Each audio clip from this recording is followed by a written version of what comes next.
Hello, hello. First comment, you how's it going, Caesar? Let us remove this cover. Yo, Rolo, it's been a while. Hello. Have you been? How's everyone doing? Oh, hey, Anwar. Hold on, did that sound play properly? I couldn't hear it. Oh, I heard that woo though. Let us put some music. Let us put some music. Is the volume alright? Because I've been messing with the audio again. Trying to fix that stupid crackling. Still trying to fix that crackling that we've been having with OBS.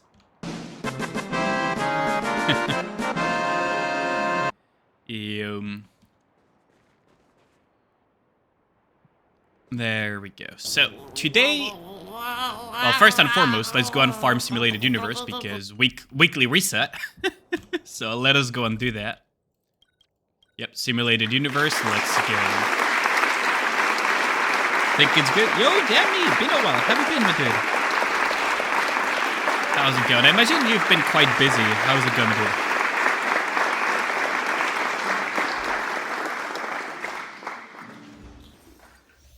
There. Yeah. Yeah.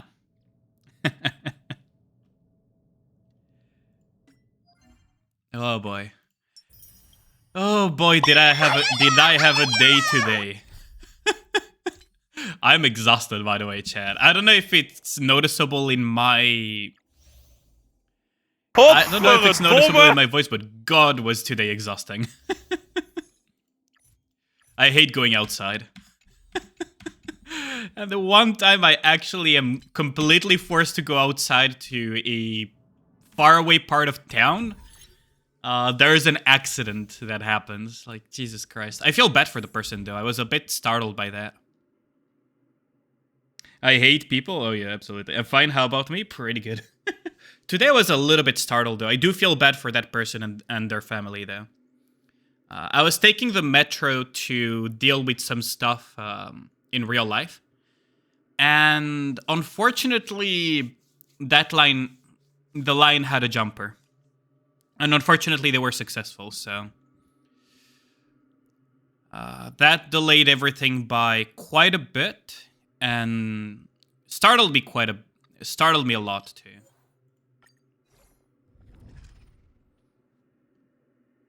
You've added a profile option for the bot, so your infos are actually stored for reusability. Oh, nice! I mean, you could... The way you could do it in a quote-unquote safe way is just so that it remembers how many books you have, and it remembers your Discord tag, which is already public anyways. And that's it. You know, based on just the Discord tag and the number of books, and it wouldn't matter if someone were to get that info from the bot, because both are technically public. You know what I mean? I don't know if that's possible, though. That's how I would imagine would be the best way of dealing with it. Is to make it so that the bot stores the info based on stuff that is already public, so it doesn't matter. That's the thing, Discord tanks can be changed. You have to rely on Discord ID if you want accuracy. Who cares about accuracy? Just make it... Honestly, who cares about accuracy if you... Because that way you don't have to worry about safety, right? Like, sure, it's annoying that it's not super accurate, but it's kind of on the user's side if they change their Discord tag too often, right? Because Discord name, you know... The Discord name, you can change it all the time. What I mean by Discord tag is that, for example, if you go on my profile, you see that my Discord tag is Alien, right? It's the one that has the hashtag and everything. Mine doesn't have a hashtag because I have a unique one, but that's the one I was thinking of. I'm not Pepega dev. You're way better than I am. I'm just giving feedback, right? I am by no means a developer. Ultimate crit rate increases ultimate crit damage. I think ultimate crit damage is the better one here.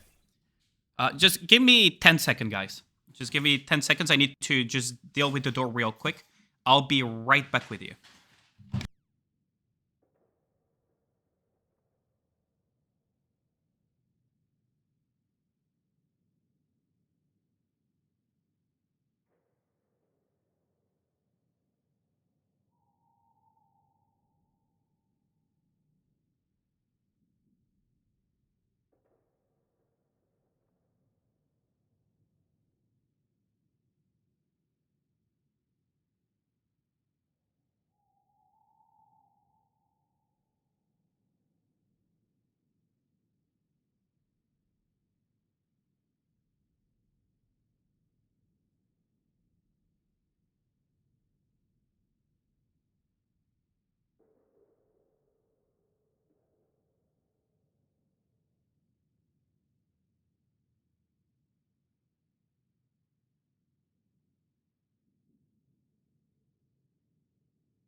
I am back. Sorry about that. Yo, how's it going, Z-Muff? Also, Toonie. Let's see. So let's grab this. When did I go to Texas and become country? Oh, this is a random playlist based on stuff that I've listened to recently. So because I was listening to actually that song recently, because I found it funny. I got a drinking problem. I found it funny, so I just figured, you know, I would just listen to it. And now it's in my random YouTube playlist, because that's what I use for music, by the way. Also, song requests are technically on, if you want to use channel points for that. Are account reviews illegal now? What do you mean by are account reviews illegal now? Oh wait, you redeemed an account review. I was actually not at my... I was actually not on the stream because I had to deal with something at the door. I can do an account review, sure. Just give me a second to finish the simulated universe at the very least.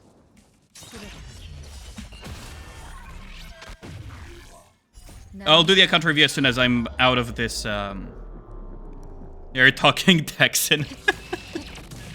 As soon as I'm done with the simulated universe, I'll do your account review, Tini. That is unusual there. Are you requesting the account review for Flex or in preparation of what's her name, Crown?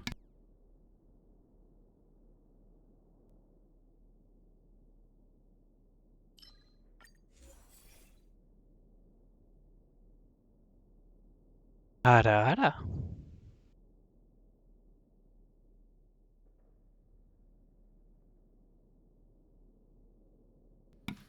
Yep, sorry about that. One day later, we open Pandora's box and review your account. I mean, anytime.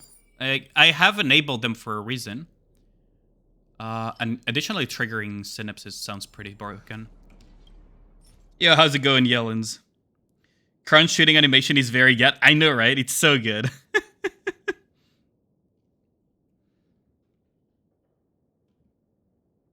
Any resets targets, how ready for Crown is Toonie, have fun seeing how hard Nihilister is, and PvP, of course. Sure. Sure. Sounds good to me. Just gotta be done with, Coin of Discord as well. Sheesh. Okay, that's good. We got lucky there. I completely forgot that I had the, that cure. And we get space cheese, so we're absolutely good to go here. We are gonna dominate. Yep. Yeah. Also, is my VTuber avatar? Yeah, it is working properly. Perfect.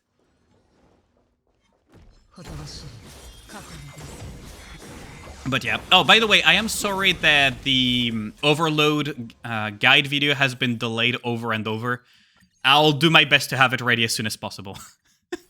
It's just been one delay after the other, I feel bad for that, because I've been trying to finish it as soon as possible. Big Lotto has been... Ooh, Big Lotto has been destroyed. That's not good.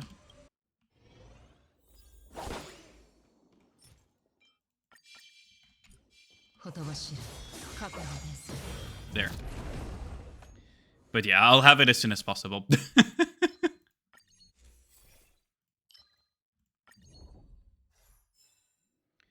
What is that? Let's see. They finally uploaded this. Oh, that! Yeah. I saw it. Yeah, I saw this, Tini. It's so good, isn't it? It's so fucking good. Oh, we might lose this. This is gonna be Monka S. This is gonna be so Monka S.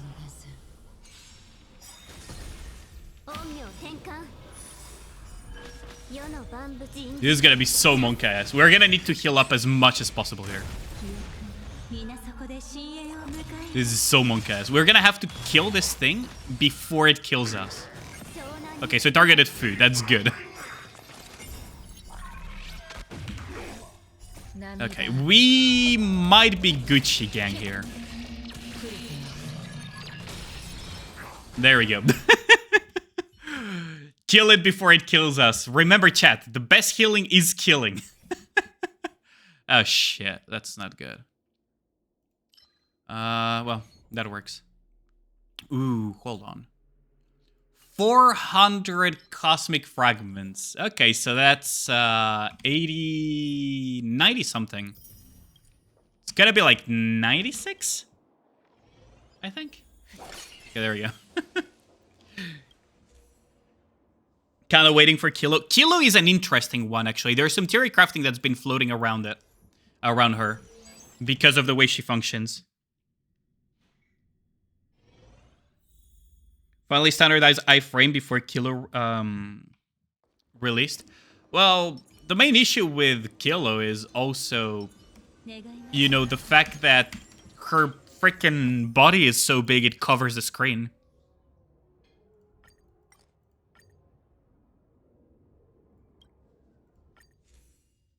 Oh, perfect. I can actually get rid of Palefire. That's actually perfect. And we get Flowing Mist in return, or... Ooh, Stacks of Suspicion, or... Stacks of Suspicion, or do I go Flowing Mist? I think Flowing Mist is better with what I'm running.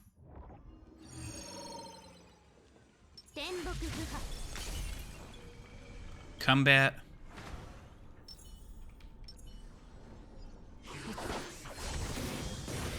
There. you don't get to do anything. Uses their ultimate restore HP. We need that for survivability. And ultimate crit rate. Perfect.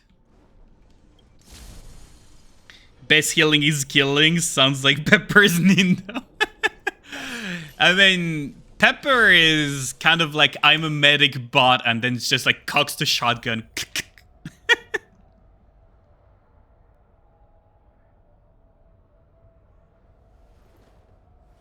Modernia's new look should be 100% free. Well, we're getting 2 gacha skins according to Shift Up's developer note, so that's gonna be interesting.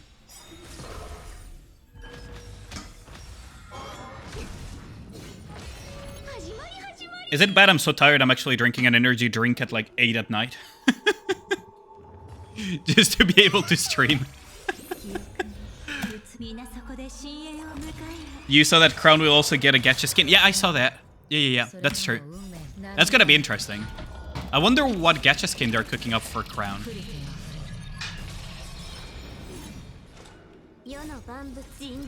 Yeah, Modernia and Crown gacha skins are confirmed. Absolutely. I just wonder what it will look like, because we have Lynn's favorite mummy. I wonder. Ooh, hold on, we can actually cook something really nice here.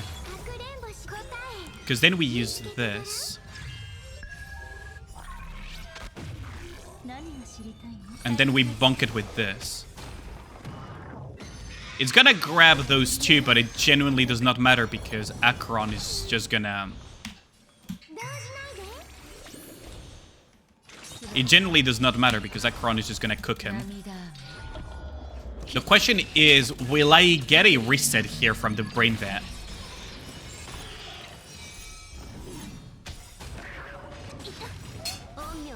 Will I get a reset from the Brain Vat here? That would be the question. Scorpion Queen, Kafka, or Black Swan? Ooh, that's a good question. I think Kafka wins out of those 3. I like Indivilia a lot, but she's not my favorite heretic. She's not my favorite heretic. As much as I like her.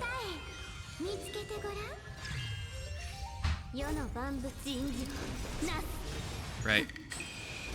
If I had to say, amongst the heretics, my favorite is probably Cinderella.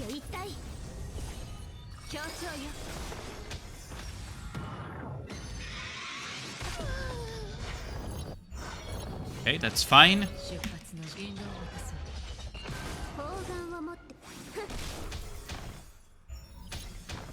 Black Sun is so good to deal with those things, isn't she? Yeah, she just freed herself. She literally just freed herself. It's like, yeah, no fucks given. Okay, let's just fill up the Brain Vat, hopefully. Okay, and there we go. The damage there. That thing just imploded. To swipe card at 2.0 during Cinderella banner. Oh yeah, you can be sure that I'm gonna go pretty hard on Cinderella banner. Easy boss, yeah, how's it going, Mr. Cousin? It is an easy boss.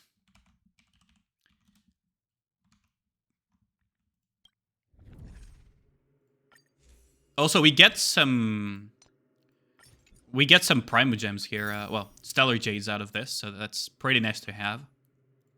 Speaking of Primogems, have you guys seen Chlorinde is coming up next as well? In the Mint Picker game, so that's gonna be fun. Looking forward to her edition. Voiced by Yui Ishikawa in in Japanese. So y'all know why she's in this wallpaper over here.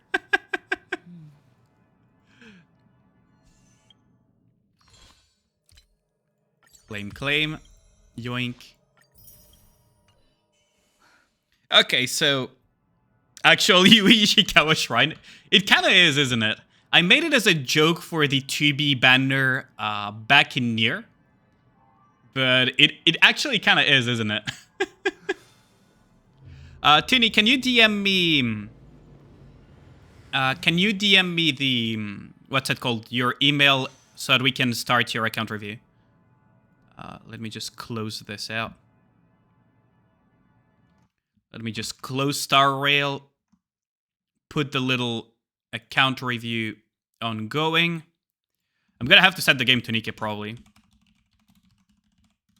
by the time I'm done, it's already gonna be Nike time anyways. Let's see. So let's open Discord DMs. Thank you very much. Is that the password? Or is that because you used the salt method for rerolling?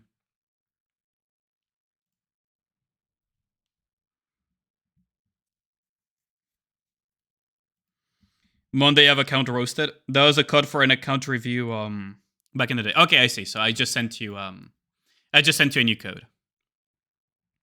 You should have it now.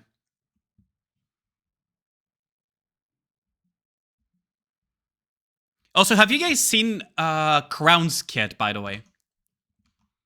Hold on. Have you guys looked at one very specific fucking detail on Crown's kit that just makes me wonder if they're going to introduce a type of rapture that will force players to do manual play? Hold on, let me show you. Also, let me just put the code before that expires. You're on the hamburger server, right? Yeah, there we go. So you see this. Senses enemies that cannot be auto-targeted. Are they going to add shrouded raptors that you have to manually strike to get out of shrouded or kill? And she is the only one who just notices them on auto. It's like, are they adding shrouded mechanics into the game? That's gonna be interesting, right? That is gonna be interesting. I hope no, because it will be a pain. I mean, if you have to just manually strike them, that's not a problem, right? Yeah, it's basically auto players in shambles only. It's only auto players that are in shambles. The rest of people is like, oh, okay, that's just a slightly annoying to notice enemy.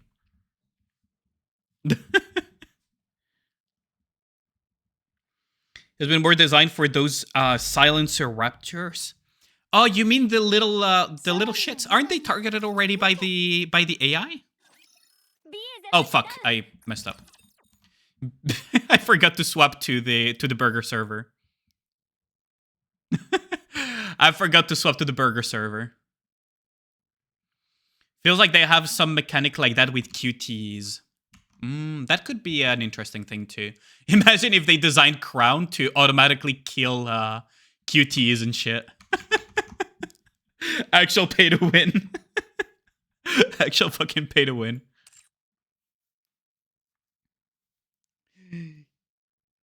The QTE is the enemy of the auto player currently. True that.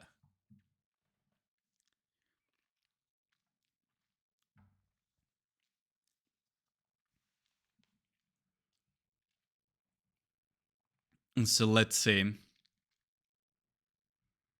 Now you have a global alt. Oh, imagine. I mean, I technically have an NA alt personally. I used that to troll Ronin and Sky not that long ago. Yo, how's it going, Mr. Zal? Imagine having to play the game, yikes. Fucking yummy.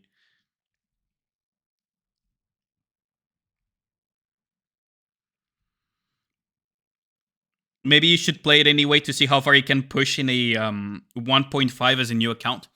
That was the purpose of the content creator free-to-play challenge, if you remember, back during Full Annie, during the Red Hood banner and everything. And turns out you can push pretty fucking far these days if you know what you're doing. It turns out you can push pretty fucking far. No more true gameplay. Now we actually play the game and show the buddy review. Ooh, depression wallpaper.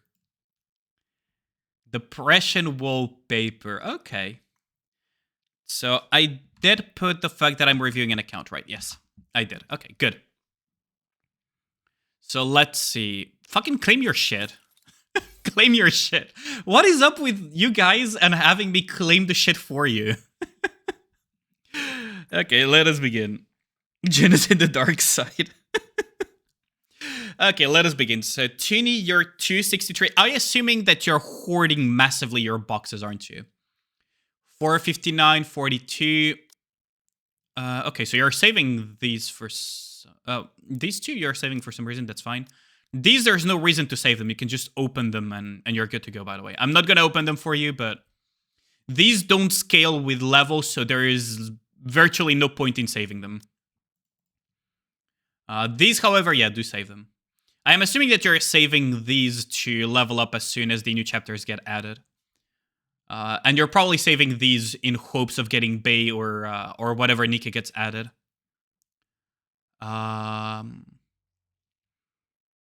Okay, that makes sense, because you should probably be higher level than this, yeah. Saving anyway, I don't care, damn, hoard as fuck. Your union almost cleared day 2, just casual solo overkill the whole level 10 at reset. Okay, so recently I was chatting with the peeps at Omni on Omni because I did a co-op with them. With Tay playing on tested Bengda's account limits. He managed to one burst cycle almost. Like one burst cycle plus a couple of auto attacks. Level 10, the level 10, what's it called? Material H. Single fucking burst rotation and 3 auto attacks. And Material H was fucking dead. It was insane.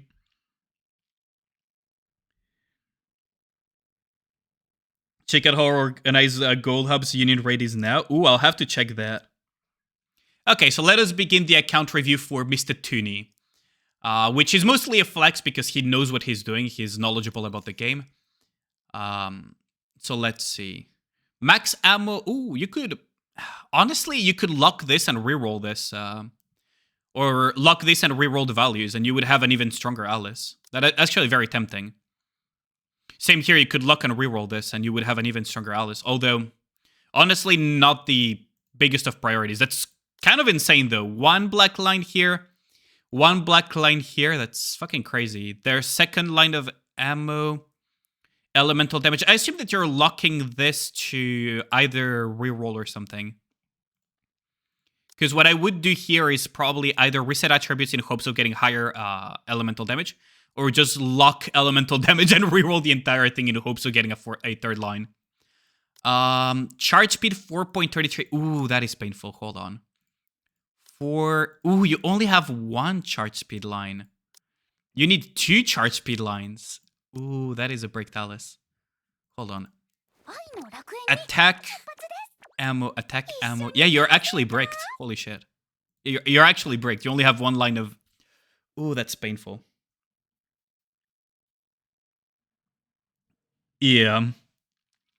Glove double lock hopium. I mean, honestly, you could double lock and reroll this. It's gonna be expensive as fuck, but you could hope for a for a charge pit line. It's super hopium though. But it might be one of your best options. Because everything is almost a double lock. Like this one, for example, it's fucking reset values, double lock, and reroll. But it's third line, so that's worse. Same here, it's like double lock and reroll, but it's third line, so that's worse. So it's literally double lock, gloves, reroll until you get charge speed. Oh, that's so bricked. Oh, that is actually so bricked. Yeah, that is... Yeah, you actually have to double lock, glove, and reroll. That is cursed. I see the level 5 tech here. I approve. And yeah, of course, since you have so much ammo, you go Bastion Cube. Too bad Crown makes ammo irrelevant on Alice, but, you know, it's good for everything else. And Max Core, that's really nice, too. Dorothy, so what do you have? Elemental, that's fine. Attack is the most important one, because that's what will scale her ultimate anyways. Fortunately, you don't have ammo, so attack... you could reset attributes on some of these, couldn't you? Or just full reroll, even. Elemental hit rate. Yeah, you could just fucking full reroll the glove or something. But Dora is not a high priority. 10, 7, 10, that's good enough. And reload speed cube, yeah. Alice will eat so many rocks. Oh boy. You should ask Tay how many rocks his fucking Alice took. Elemental damage, black line on the first line. That's insane. Ooh, I would be so tempted to reset attributes and then just fucking lock the ammo. But yeah. Probably not a high priority here. That is really solid, though. That one line of blue hit rate, damn. And ammunition, that's good. Ammo, attack, charge damage on the first one is a little bit unlucky. You could probably reset attributes, lock, and then reroll, but that's very far into the future. And this one, I wouldn't touch it. It's actually pretty solid. Attack, ammo. You have basically 2 good lines per piece of equipment. Actually, that's pretty solid. 10, 10, 7, that's good enough. And of course, Bastion. Like, you have really, really solid Nikas. Like, you have so many black lines, that's insane. Attack on Maxwell is always, 2 lines of attack. Attack on Maxwell is always a little bit, 3 lines of attack. Attack on Maxwell is always a little bit risky because of her buff, targeting the 2 highest attack Nikas. It's always a little bit risky depending on who you pair Maxwell with. But that's pretty solid, honestly. Generally, I recommend attack, elemental, ammunition. Now, ammunition could take higher priority if you just want your Maxwell to be a support, but generally you actually want her to do damage anyway, so it's attack, elemental, and ammunition. With attack and elemental being, you know, replaceable with one another depending on what you want to use your Maxwell for content more. Scarlet. Okay, so ammo, attack, copium hit rate. Okay. Elemental attack. That's good. Crit damage black line. Okay. You don't need to feel forced to keep this black line of crit damage, by the way. That's kind of cope, but ammo, that's nice. Ammo, elemental. Okay. So generally, I personally recommend most ammo first and foremost, then attack, then elemental. I have already confirmed with multiple people that hit rate is absolute copium on Scarlet. There is actually someone in Omni that has multiple hit rate black lines, and it doesn't make a difference. It actually doesn't make a difference. So 10, 7, 10, that's good enough. 7 here is mostly for PvP. So if you care about PvP, you can even get it all the way to 10. Because this Zatoichi, when you pair it with something like Immortal Scarlet being the sole survivor, it's fucking insane. Let's see. Now, I'm not saying that hit rate is completely useless, but it's like probably your 4th priority, if not lower. Let's see. So leader, we don't really care about the OL lines. 10, 5, 10, that's pretty solid. You could even go a little bit higher if you want to CP pad a little bit, but that's mostly CP padding. 10, 5, 10 is way more than enough. S1 and burst being the most important ones. Ooh, Red Hood being this far behind. Okay. Yeah, because she has low limit breaks. Fair enough. Let's see. Attack, crit damage. Ooh, blue line of attack. That's pretty pog, actually. You could probably lock and reroll this. Elemental damage on the final line. Yeah, this is an absolute fucking reroll. Charge speed is nice, but it's your third most important stat. So honestly, this is a fucking full like a reroll with the lock thing on. Attack crit rate. You could probably either full reroll and hope that you get 2 useful stats instead of 1, or you could lock and reroll here. Dinner gonna lurk. Yeah, thanks for the lurk. Much appreciated. Futile CP padding for Nihilister. I mean, CP padding is kind of useful to some extent, even against Nihilister. What's it called? Again, Tay, for example, has a 10-10-10 Tia just for the sake of CP padding. Let's see. Charge speed, ammo. Oh, this one you can probably full reroll. Ammo capacity. 1 line of ammo is mostly for comfy reasons, right? It feels awful to play Burst Gen or to play Red Hood without that 1 line of ammo, but it's absolutely not mandatory. So this one you could actually even full reroll if you wanted to. 10-10-10, as she should be. And because you have that 1 line of ammo, you go Bastion. That's good. Ooh. Naga is one of those where actually hit rate makes sense. So, elemental damage, that's good. Naga does a surprising amount of damage, by the way. Attack, that's good too. Hit rate, that's good too. Ammo capacity, that's good. Yeah, you don't need to reroll any of this because she's mostly a support, but a Naga with things like attack, elemental, and hit rate does a surprising amount of damage. Especially when there's a core involved. You could always go with ammo as well. Instead of just going like multiple lines of hit rate, you can just splash in a little bit of both. 10-10-10, that's good, honestly. Naga is absolutely 10-10-10 worthy. The most important one, though, is S1 and Burst, and then you can level up the S2 because the core damage is also amazing. SBS, 10-7-10, absolutely as she should be. Bastion on her, that's really good if you don't have her with things like bunnies, where she cannot go infinite on her own. Attack on the last line, honestly, you don't even need to. Honestly, here, instead of locking the attack, I would have locked the elemental and just eventually reset attributes for additional stuff in the far, far, far future. Attack is not the thing, unless you locked this and rerolled and got this by pure luck, which is amazing, because this is base stats. All of the good stats for SBS are attack first and foremost, elemental, and then charge speed with 1 line of ammunition so that she goes near infinite or infinite on her own with a leader. Your SBS rolls were Monka S, I see. Elemental damage, this you can full reroll, not even, no need to even lock, you can just fucking full reroll and try to get 2 useful stats, so attack elemental would be ideal. Charge damage, kind of equal to crit rate, crit damage mix, based on what me and Ultras found out. Otherwise, attack really good. And then, which is also roughly equal to charge speed as well, unless your charge speed reaches blue, which is where that is important. Attack, charge damage, and crit rate. Not the best, you could even full reroll technically, but this would not be the highest priority. This one I would actually full reroll it. I would just straight up full reroll this for better stuff. Otherwise, pretty solid, actually. Wait, you don't have 1 ammo though, do you?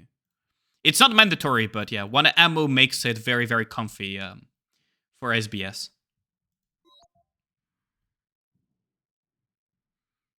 Let's see, 10-10-9 SNEs with elemental damage. That's good. You kind of want elemental plus attack on her, so you could lock and reroll the entire thing.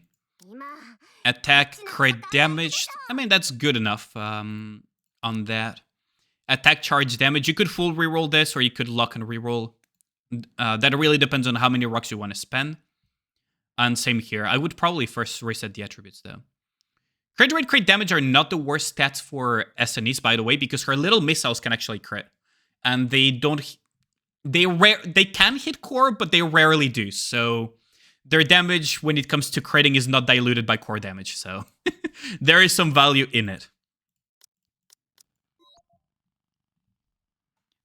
Snow. Okay, so is he a snow enjoyer? Elemental damage. Okay, you could full reroll this for attack elemental combination. Ammo is, in my opinion, not that good on snow, but the attack is pretty useful, so that's nice to have at the very least. Attack hit rate is completely useless, so you could even full reroll this as well. And this is another one that you could full reroll. Generally, you want 2 lines of charge speed if you care about catching 5-second buffs. If you really don't care at all, then you don't need those, but attack, elemental, 2 lines of charge speed are the things that I would value the most, and then finally crit damage all the way. So that you can abuse critting on her burst. Now, what's really interesting is that I was talking with some people about this, and the critical rate buff, the translation in English is actually wrong. So the way this activates is during your full burst, the little missile, this little missile that she has here. Wait, no, it's here. This one. The little missile here on the S2 that happens every 15 seconds is what triggers the critical rate buff.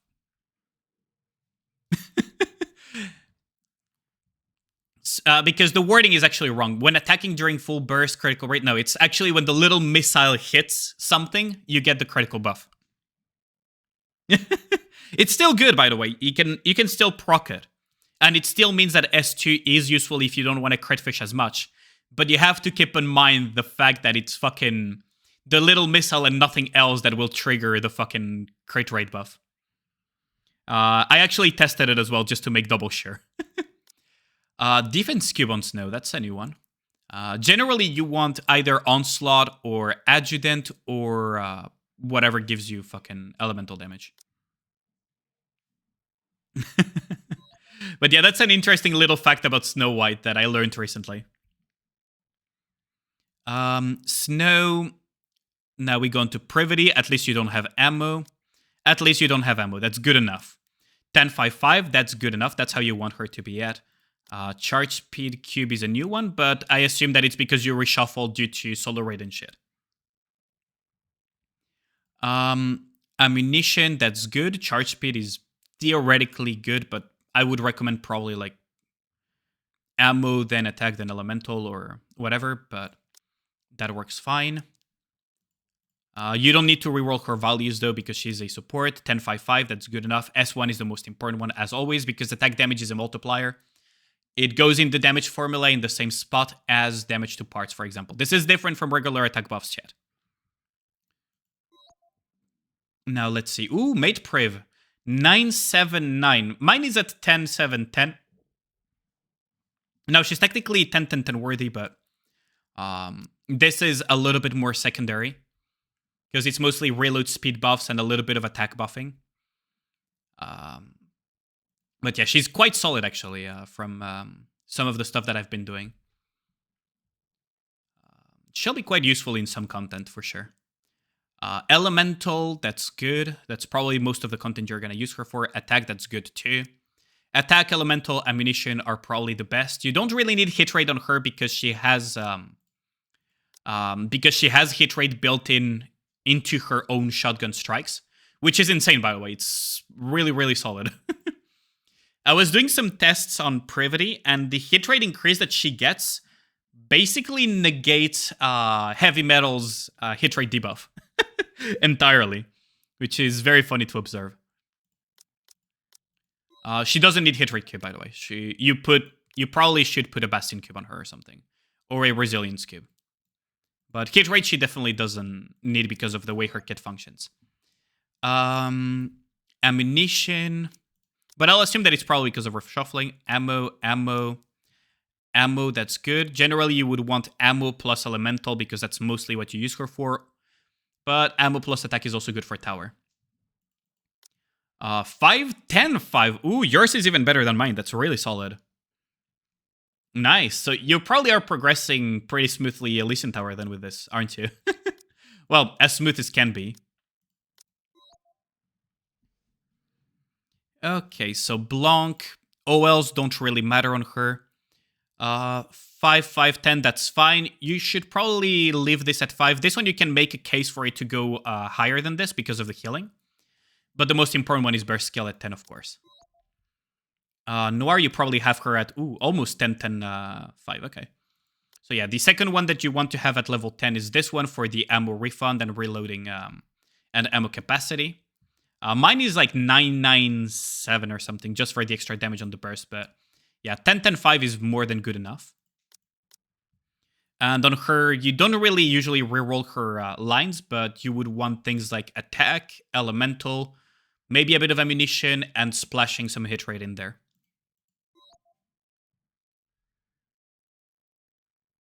Isn't higher than 9 on S2? Isn't the ammo refund higher, though? Oh, it's only 1%, so maybe it rounds down, actually. Fair enough.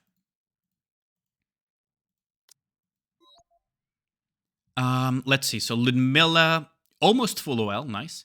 So what do you have? Ammo capacity, crit rate. I mean, crit rate works on her for sure. Not the most ideal stat. You want ammo. You want 2 lines of ammo, actually, don't you? From what I remember, it was 2 lines of ammo, attack, and then elemental. And after that, you can splash in crit rate, crit damage, and stuff like that. Although you could go for higher ammo as well for her to just go more safely into infinite values. 10, 7, 10. So burst at level 10 is also really nice to have. S1 is the most important out of the 2 for sure. Although she is 10, 10, 10 worthy technically. So that is a long-term project to have. Oh, Chibi. Crit damage, that's good on her. You want crit rate, you want elemental, crit rate, crit damage on her, basically. Elemental attack. Attack is not super useful on her, unfortunately. Because she's a defender and she gains so much attack anyways on her with her HP to attack conversion that she benefits more on having her ultimate crit. Let's see. So Senti, that's the usual OG campaign progression stuff. Let me drink a little bit of water though before I continue.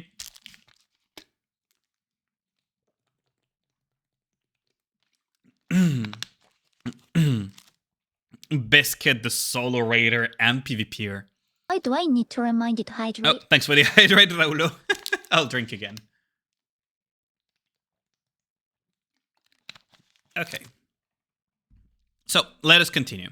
So, usually you don't really reroll lines on Biscuit, even though it's not bad to have some ammo lines on her. It makes her more comfy. Ammo, attack, elemental, essentially.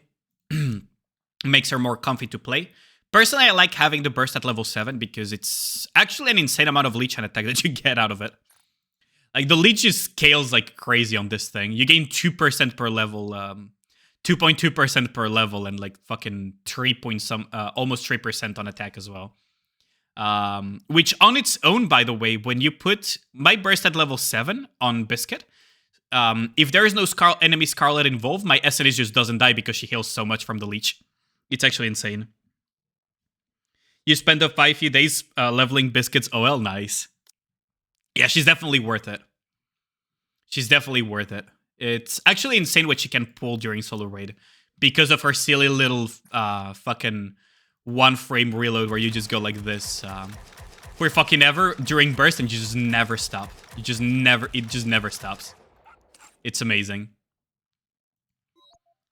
D-Wife. Okay, so let's see your investments on D-Wife.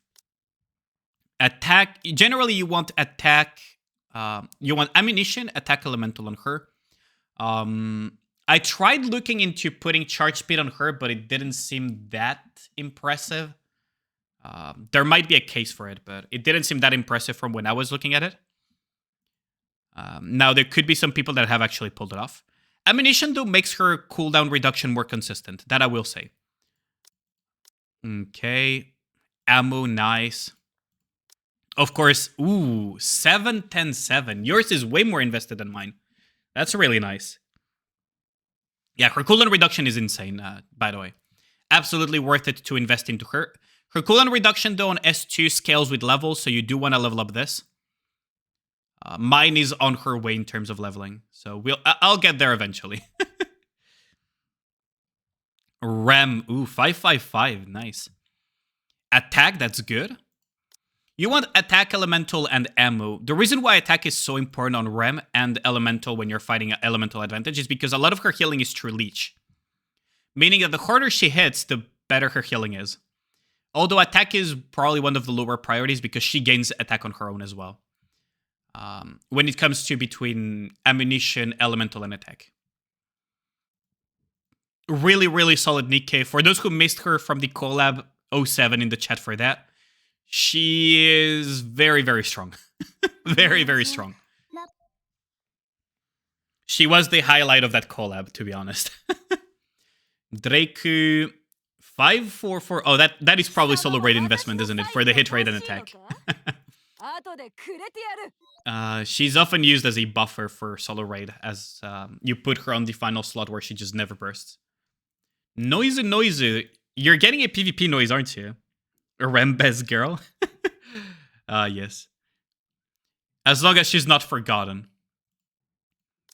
Honestly, on her, you could make a case for fucking... just going a lot of ammo. Noisy. PvP noise, gotta love it. Amelia full OL. 07, you're also a fellow victim of full OL Amelia. She's good in the PvP though, so at least there's that. Charge speed, crit rate, nice. Attack. You want generally attack, elemental, ammunition, and the like. Ammo, nice. 475. Ooh, I would recommend going on her S1 a little bit. Personally, I would recommend S1 over S2. The reasoning why is because this is what allows her to have way faster burst gen in PvP, where she is the place where she's shining the most at currently. It doesn't look like much, but it actually makes a difference. And then burst skill, of course, because it does a lot of damage. Edmelia. Yeah. She's the high attack sacrifice for SNEC in Arena. I see. Now, S1 is really the one that you might want to just fucking swap it around, actually. Like, when you get the skill resets, you might as well just fucking swap it around. Swap this level 7 over here and over here to this. So you have the extra hits for charge speed. Level 10 apparently allows her to go to make 2.5 RL comps feasible with her in it. Poly, honestly, good enough. So now we're getting a little bit into... Oh, what did you do here? Yeah, fair enough. That's good enough. Stacks of defense decrease and freaking critical damage up, which is really nice. And then you increase a little bit the crit rate, which is fine. Jackal, good old PvP Nikke, but... Ooh, you're working on slowly overloading Rapunzel, aren't you? Slowly but surely leveling these up for overload.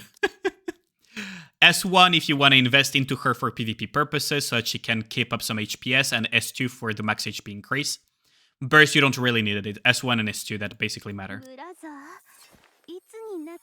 Helm. Honestly, I'm currently working on full OLing my Helm, just for the sake of solo raid.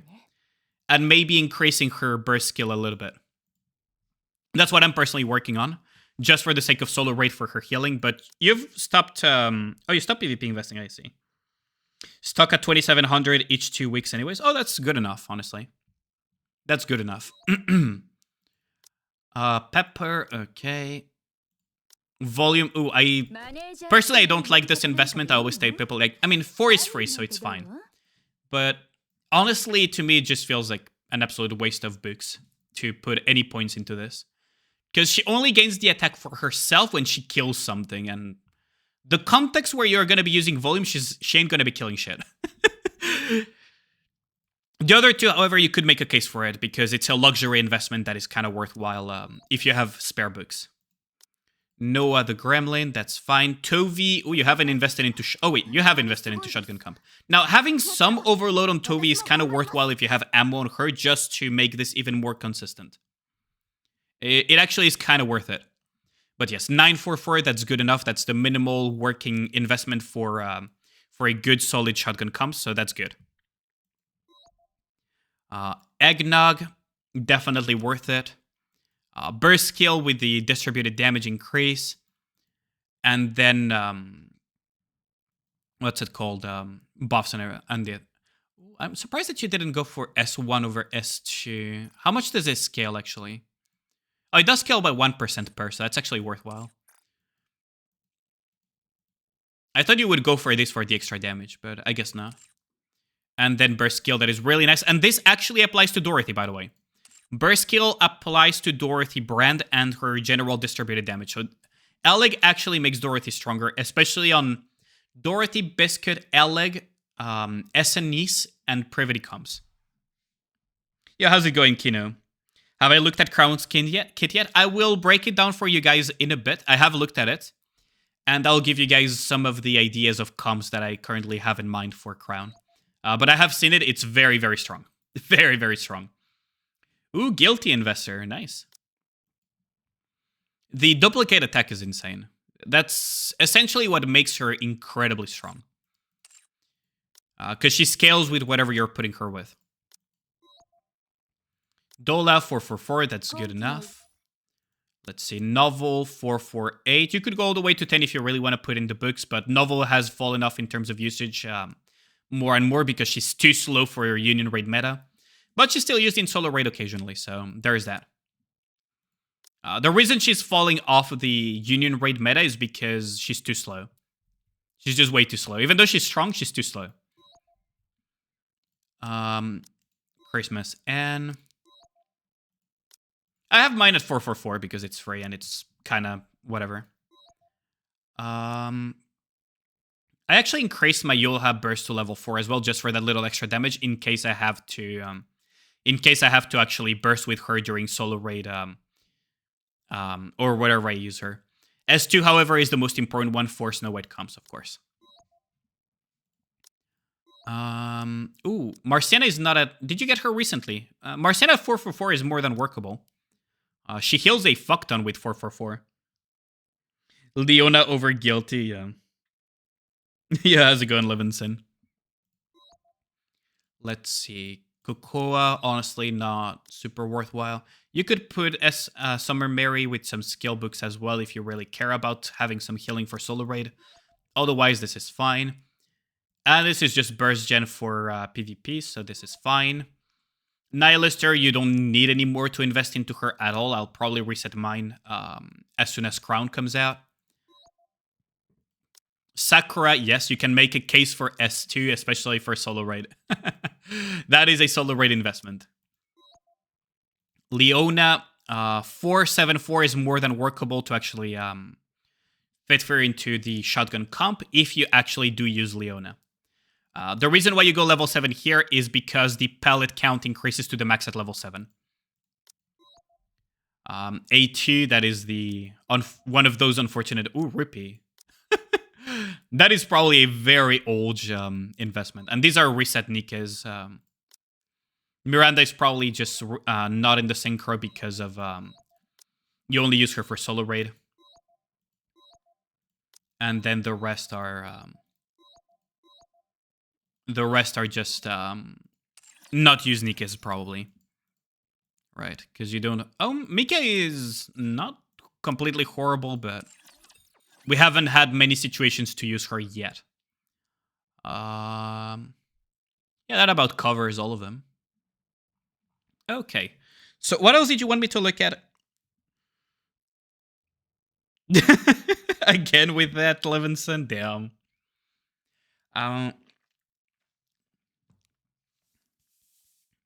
What else did you want me to take a look at, Tuni? Gold Hub Flex, okay.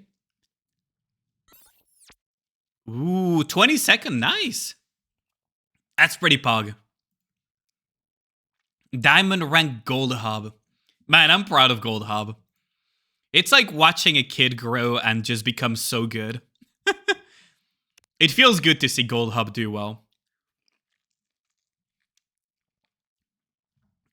Honestly, congratulations to Gold Hub. I'm really happy for y'all. Really, really happy. That is really, really an achievement. Check how organized the hits were. Okay. So we're gonna be revealing on-stream secret Gold Hub information. Okay. Yes, I know you guys killed these bosses. There we go. Union records. So you guys probably finished day 1, right? Yeah, day 1 clear, of course. So, did you guys multi-hit this? Probably did, right? Toiki, Christia, Dark, Silver, probably all 4 stacked simultaneously to kill him instantly.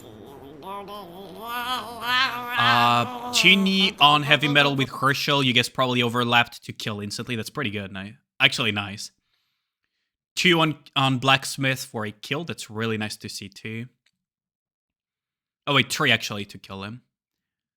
Wait, no. 1, 2, 3, 4 on... Oh no, this is... Wait, no, this is Cucumber.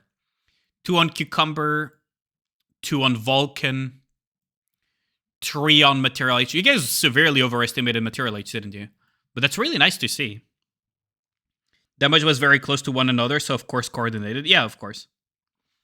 So these are overlapped hits, 100%, isn't it? What does overlap stand for? Oh, overlap hits I can show you, chat. Just give me a second. Overlap hits is when multiple people enter simultaneously. So I'll show you guys a clip from my stream so that you guys understand why it's actually quite good to do this. So this is from my stream. So you see Cucumber here, level 8 is full HP. I enter when there's other people in. This is very important. So we all entered at the same time. I have a target damage to do. And as soon as I hit my target damage, which was leaving the boss at 1,260,000 something. I overkilled by a couple million intentionally just in case there's a hiccup. And as soon as I come out,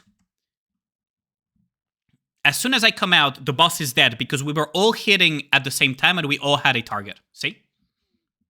We all came out at the same time, so instead of fighting the boss for 3 minutes or something trying to kill it, or, you know, having people go one after the other, I just stayed there until... How long did I even stay in there? I stayed there for 1 minute and 3 seconds instead of, you know, staying for 1.5 or staying for 3 minutes.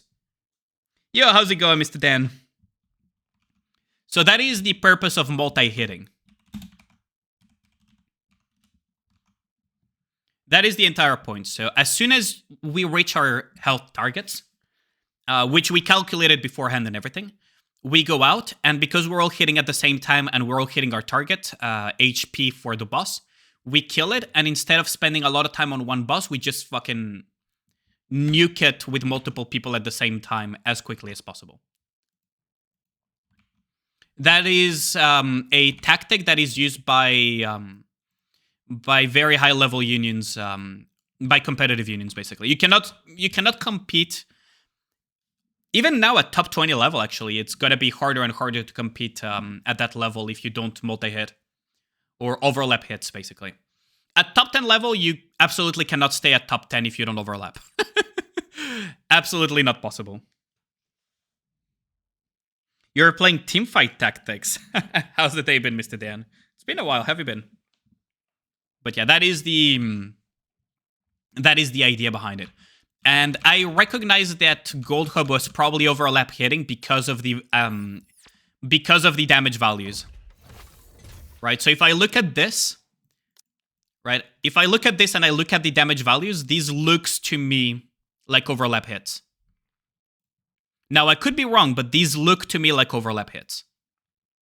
All of these look to me like overlap hits when you have For example, a very strong person along with two probably slightly weaker but still strong people that will strike the boss all at the same time to kill it as quickly as possible. Wish I was in a union as good as yours, Sag. Daily reminder that Dan is also in Void. That sounds like way too much effort for you. No, it's super easy, actually. The effort is in the pre-planning. Most of the effort when it comes to high-ranking units is in the pre-planning.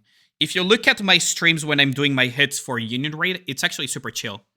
Because I know exactly what I need to do. I know how much damage I need to do.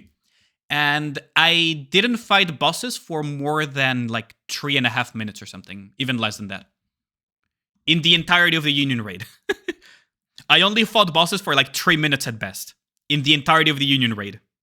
And we were done in 1 hour and 4 minutes. So yeah. It's something Gudao used the pro strap of sleeping through the raid. We don't talk about that. We don't talk about that.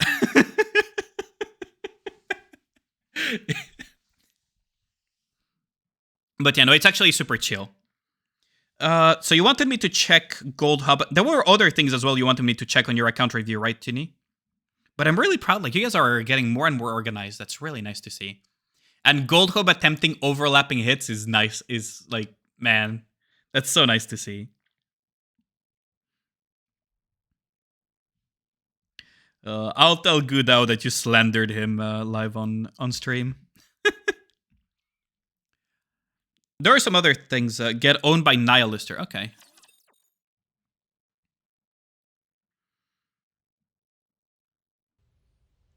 Don't just tell, clip it.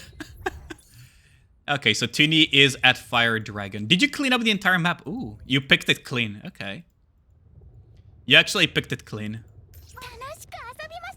Let's see. So you're running this comp. Okay. Okay, let's try it.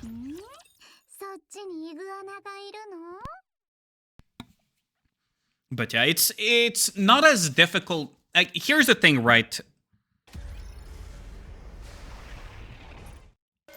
This is something that I very often say.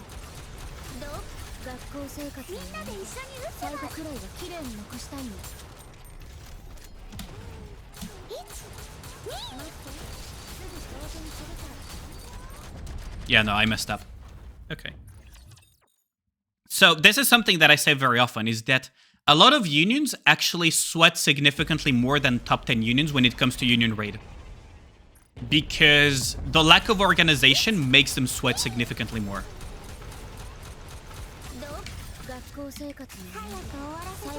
Ooh, fuck. I should have covered that.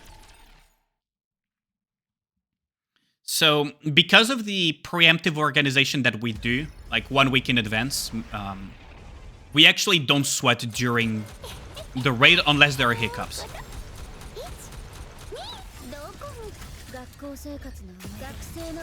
Oh, for the love of God. That actually killed my shield, didn't it?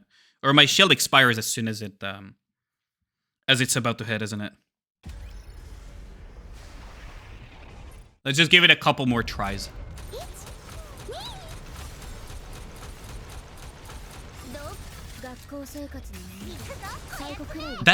Wait, that rock was on the left-hand side. Okay. One more try. August 2023, March 2024 was Gold Hub overly sweaty period. Yeah, because, you know, they didn't know how to organize well enough, right?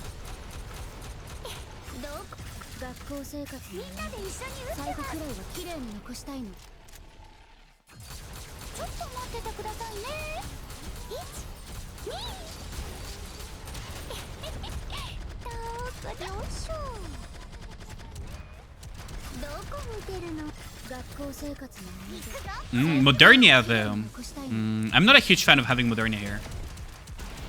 I would rather have a Red Hood, honestly. Not a huge fan of mod here.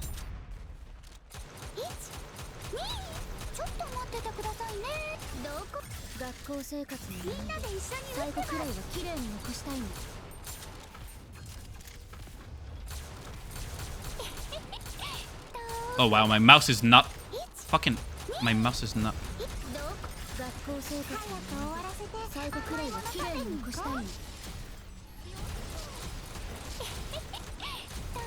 Oh, my mouse was not reacting there properly.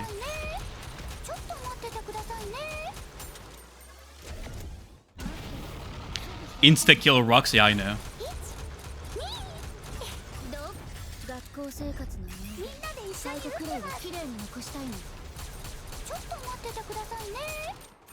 Okay. Oh, why the fuck it... My mouse is... Look at that! My mouse is actually not reacting.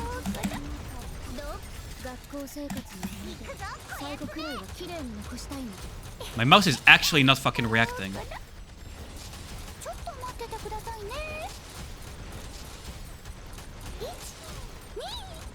Oh, for the love of... Oh my god, this is... My mouse is just not reacting properly.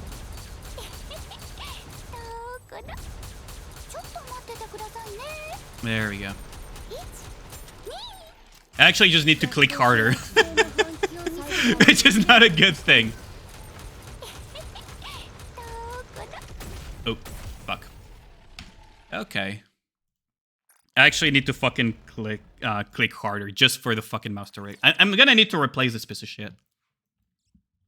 Because it's actually give me issues. Could burst delay to solve that issue? Yeah, I figured as much. Okay. But nice, you picked clean the entirety of chapter 20 hard. That's really nice to see. Hard well when you get there too. True that. True that. Can't forget. And I think you wanted me to check your PvP as well, right? You're still there at 388. 07. 07. Ooh, rank 4, nice. You're actually doing better than I am, probably. You're trading places with this guy permanently, yeah. You always have one of those that just really, really is horny for your rank, isn't it? Yeah, because this guy, you're not hitting him. This guy, you could take his rank if you wanted to. And this guy, you could strike as well, but it's probably not worth it. It's probably not worth the effort. You're probably just chilling here. Nice. Also, nice union name. Very different from your arena history, yeah. Yep. What's really funny is when you look at freaking Bangda's arena history. The guy hasn't been hit in over a year. Nobody has dared hit Bangda in over a fucking year. Bangda, by the way, is probably the highest... I think, no, it's not even probably. I think he is the highest synchro level guy in Global. And he's in Omni. Nobody has dared to hit him in over a year. For a good reason, too. You hit your just in a while just for giggles, yeah. That makes sense. But yeah, if you have any questions, either chat or Toonie, feel free to ask them. Otherwise, I will be closing out this account review. Also, I should probably start a... Roka's prediction, shouldn't I? There. You thought the highest guy in Synchro in all of Nikke was Skaro? No, that absolutely is not the case.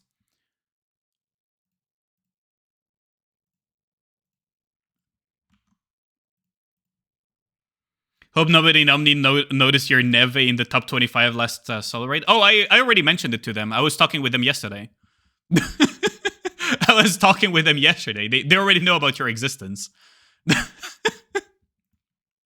They already know about your existence, Yami. But yeah, if that will be it, I will swap to my own account. And we can talk about the new Nikke. So let us close out the account review thingy. Egg is actually a really good people. She's really good. It is indeed fun to see Gold Hub grow in the past year. It really is. It really is. Because For one individual, it's very easy to hit high ranks in unions because all you need to do is join a good union. But for a union as a whole to rise is very difficult. Should you pop account review now? I mean, I can do it in a bit, yeah. Like, that's the main difference, is hitting, high rankings in unions as an individual, it's easy. Just join a good union. As a union, though, that is difficult. Yo, how's it going, Clau? How's the day been? Were you studying all day, probably? I hope school is treating you right.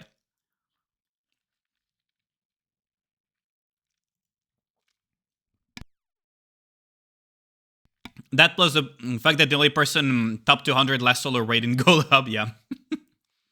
There is that too. Basically your story? Yeah, exactly, yeah, me. Well, someone is about to get roasted. Okay, I'll do it in a bit, Yami. Just let me talk a little bit about the new Nika and everything. Let's get it done. I'll do it in a bit. Yeah, Yami review. Alright, uni from 11 a.m. to 8:15 p.m. Yeah, I know that feeling all too well, Clau. How was my day? Pretty exhausting, actually. I had to go and deal with some stuff in real life, so I had to, go and see people and go outside. And unfortunately, there was an incident in the metro line, a jumper that succeeded. So I was stuck in the metro for quite a chunk of the day, too. Rather unfortunate that that person succeeded, to be honest.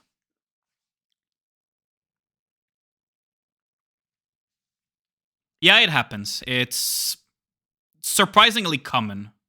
That's the worst part of it. It's surprisingly common.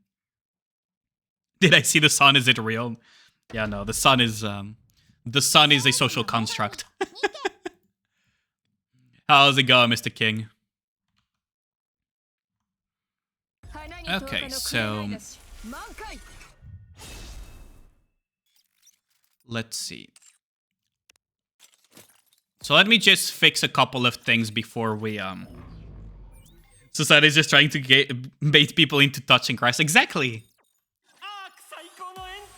What was that stupid conspiracy theory that some people were pushing as a joke that other people actually started believing?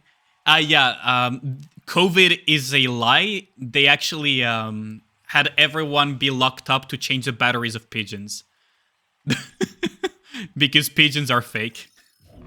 Something like that. It was so stupid. And there's people that actually believe that. That's the worst part of it. Even though it started as an actual troll. I should probably go and gather some stuff here as well. I need to clean up some relics. You guys know I'm starting to understand overload gear, but at the same time, Jesus Christ is expensive. Oh, it absolutely is. It absolutely is. Let's see. Yeah, overload is very expensive to do.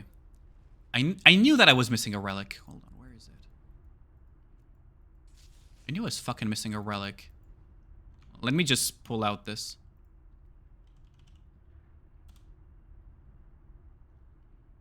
Yoink. But yeah, overload is hella expensive. Hella expensive. Interactive map, where is it? There it is.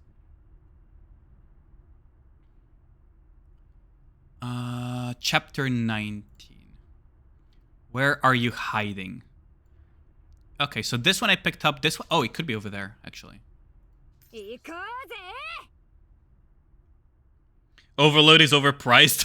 Lore accurate. True that. True that. Oh my god. Overload is way too pricey. Okay, and then if we go here, we're bound to detect it, right? Wait, where is it?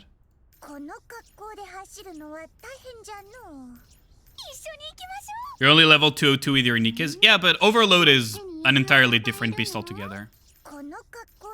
Oh, it's here. There. Yay, all that for 10 core dust. We're looking for gear instead of constant rocks, yeah. I mean, gear, at some point, you acquire gear, except for very specific things like Pilgrim gear, faster than... I'm actually curious about something. Isn't there like a relic somewhere near here? I'm pretty sure there's like a relic here, right? Yeah, there it is.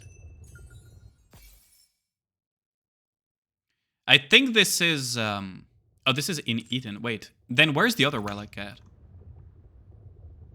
Hold on. There's one relic here. Oh, that means that the other relic is... Oh, Burn It All is over there. Wait, Burn It All is all the way over here. Oh, fuck off, Rapture. Give me a second. Wait, Burn It All is all the way over here. The Nihilister Part 2 song is all the way over here, actually. It's not even near Nihilister. Yeah, there it is. Yeah, there it is. Then Cordas Bug. I know, right? Yeah, so this is Burn It All. This is Nihilister Part 2. Nice. Okay, so let us talk about Crown. So that we have... so that we can talk a little bit about this. So I'm gonna pull this. I'm gonna put a stream marker here as well.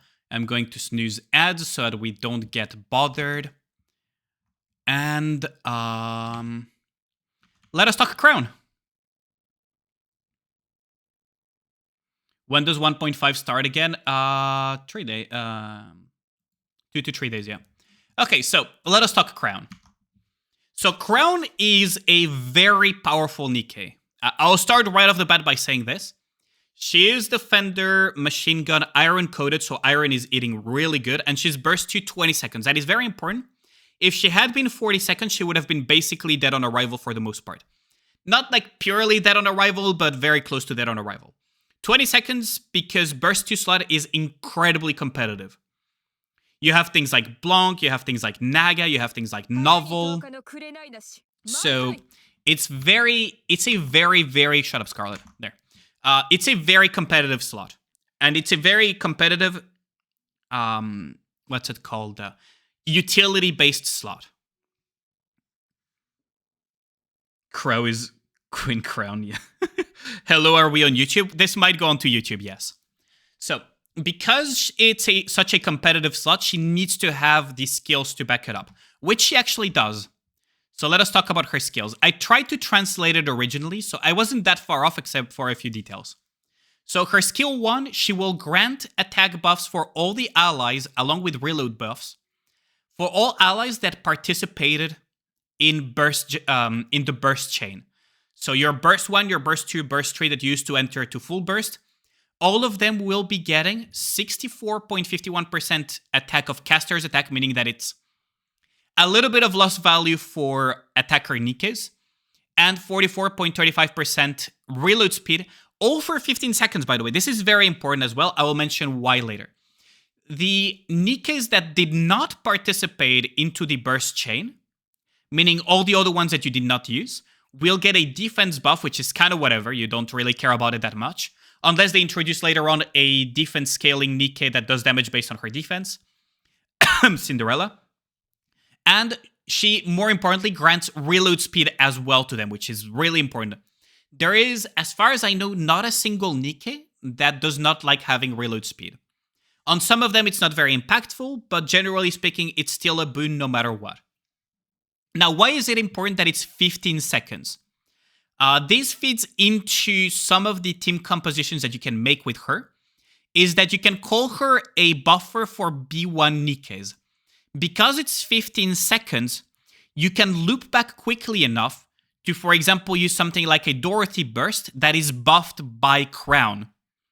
Meaning that Dorothy's brand could get 64.51% attack buffed to do that much additional damage. And just for reference, Dorothy's brand has ridiculous scaling. Like, Snow already has insane scaling just having 1,000 freaking percent scaling, right? Dorothy's brand is very often kind of balanced around the fact that you don't get to buff it. So as you can see here, it's 8,900% of caster's final attack. So if you're quick enough and you loop back enough, you can buff this with 64% of attack into it.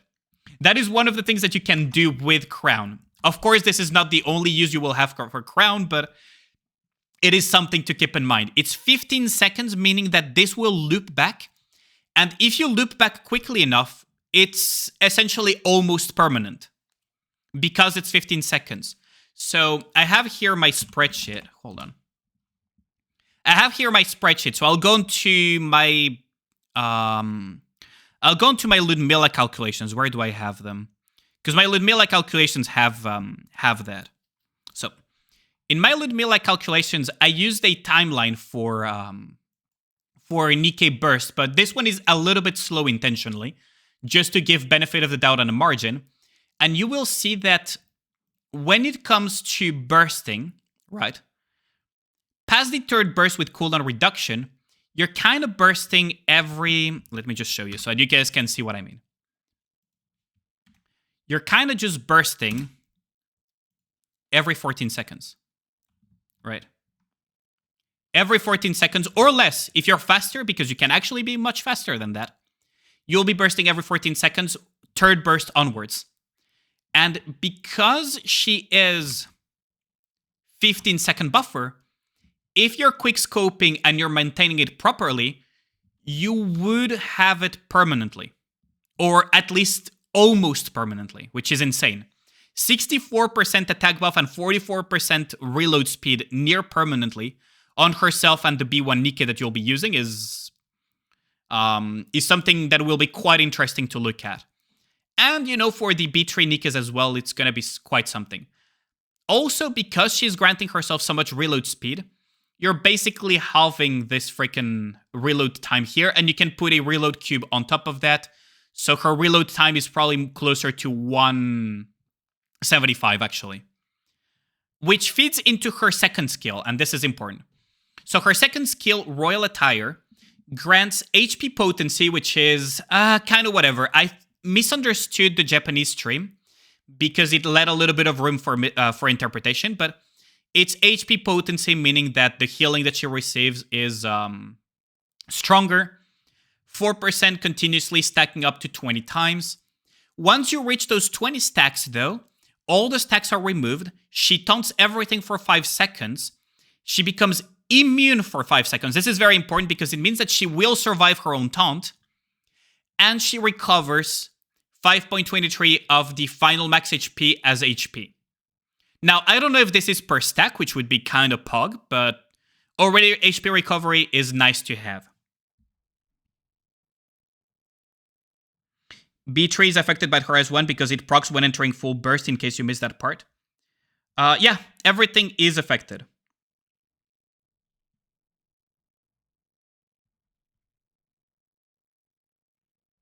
Yeah. So let's see what you guys are saying. Hold on, let me just finish actually, and I'll look at the comments later. So this is pretty pug because she will survive her own taunt. Usually I always say tanking is absolutely copium in high CP deficits because your stats are getting nerfed all around, meaning that your defense gets shredded, your HP gets shredded, and your attack also gets shredded, but for tanking, it's mostly those two stats that matter, meaning that it's impossible to tank in high CP gaps. Crown flips that because she's immune. She's straight up immune. Now, it's every 43 normal attacks. So because it's every 43 normal attacks, if you have good, what's it called? If you have good frame rate, because yes, it's tied to the frame rate. So you need 860 attacks to hit it, which means that you need, yoink, and let's divide this. Wait, what? Oh, 126. There we go. You need 14 seconds if you were to shoot continuously. Now, because you don't have 860 ammo unless you have some shenanigans going, you have to add to her. So, for example, if you start at a baseline, 300 ammo, at a baseline, you would need 3 reloads, right? So 3 times 2.5. It's not 2.5 technically. It's actually 1.75 in theory. But worst case scenario, it would be something else. You would add 5 seconds. So it would be every 20 seconds she would proc this. However, once you start putting in things like instant reload shenanigans or infinite ammo shenanigans, it's actually closer to something like 15 seconds. So once she's fully built and she's in the proper teams, she will be proccing this every 15, 17 seconds on average, which is really solid. Taunting all enemies every 15, 17 seconds on average is pretty solid. Pretty fucking solid. Now, every time she does the recovery effect, she gives attack damage. Now, attack damage is another piece of information that people usually don't know about. Attack buffs go into attack buffs. Attack damage buffs, though, go into other enhancements. They go into the same piece of amplification as parts damage. They don't go into damage debuff, they go into this. So if you go into the damage formula, it actually all goes into the weak point increases, which is this one, which is a very powerful multiplier to have. So you don't have to worry about attack buffs having diminishing returns because this one goes into a different multiplier. And it's very powerful, and 7 seconds is pretty fucking good. Now, her burst skill is also interesting because it's attack damage as well.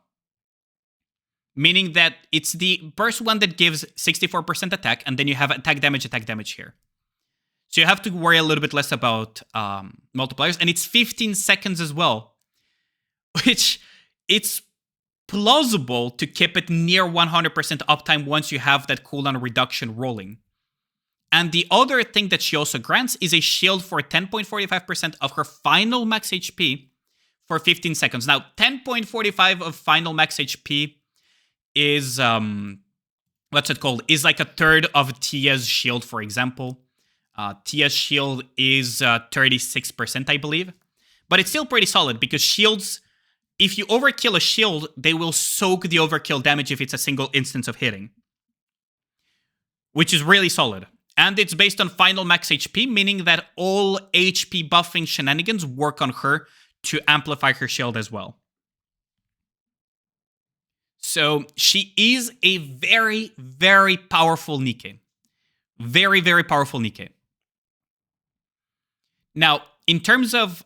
Okay, let me just read the comments first because I'm actually curious about what you guys are saying. So let's see, you're pulling for crown. Yes, hello YouTube. Yes, hello YouTube. This is probably going to go onto YouTube. You're assuming the previously cast their burst skill applies to all burst cycles, not the current one. I believe it's possible for Red Hood to double dip, but the Japanese commenter that was explaining the kit on the livestream actually did not mention any of that. He only mentioned Red Hood because Red Hood can go 1, 2, 3, so he could get twice the buff of the attack because she could do B1, B3, for example. It doesn't stack though, it would just refresh the buff.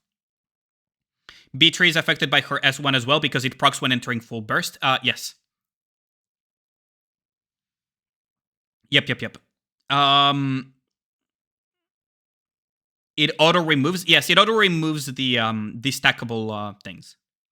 Now, what's going to be interesting as well is how that interacts with things that increase stack count buffs as well. You don't see anything that states it removes the stacks at full stacks. Oh, let me show you.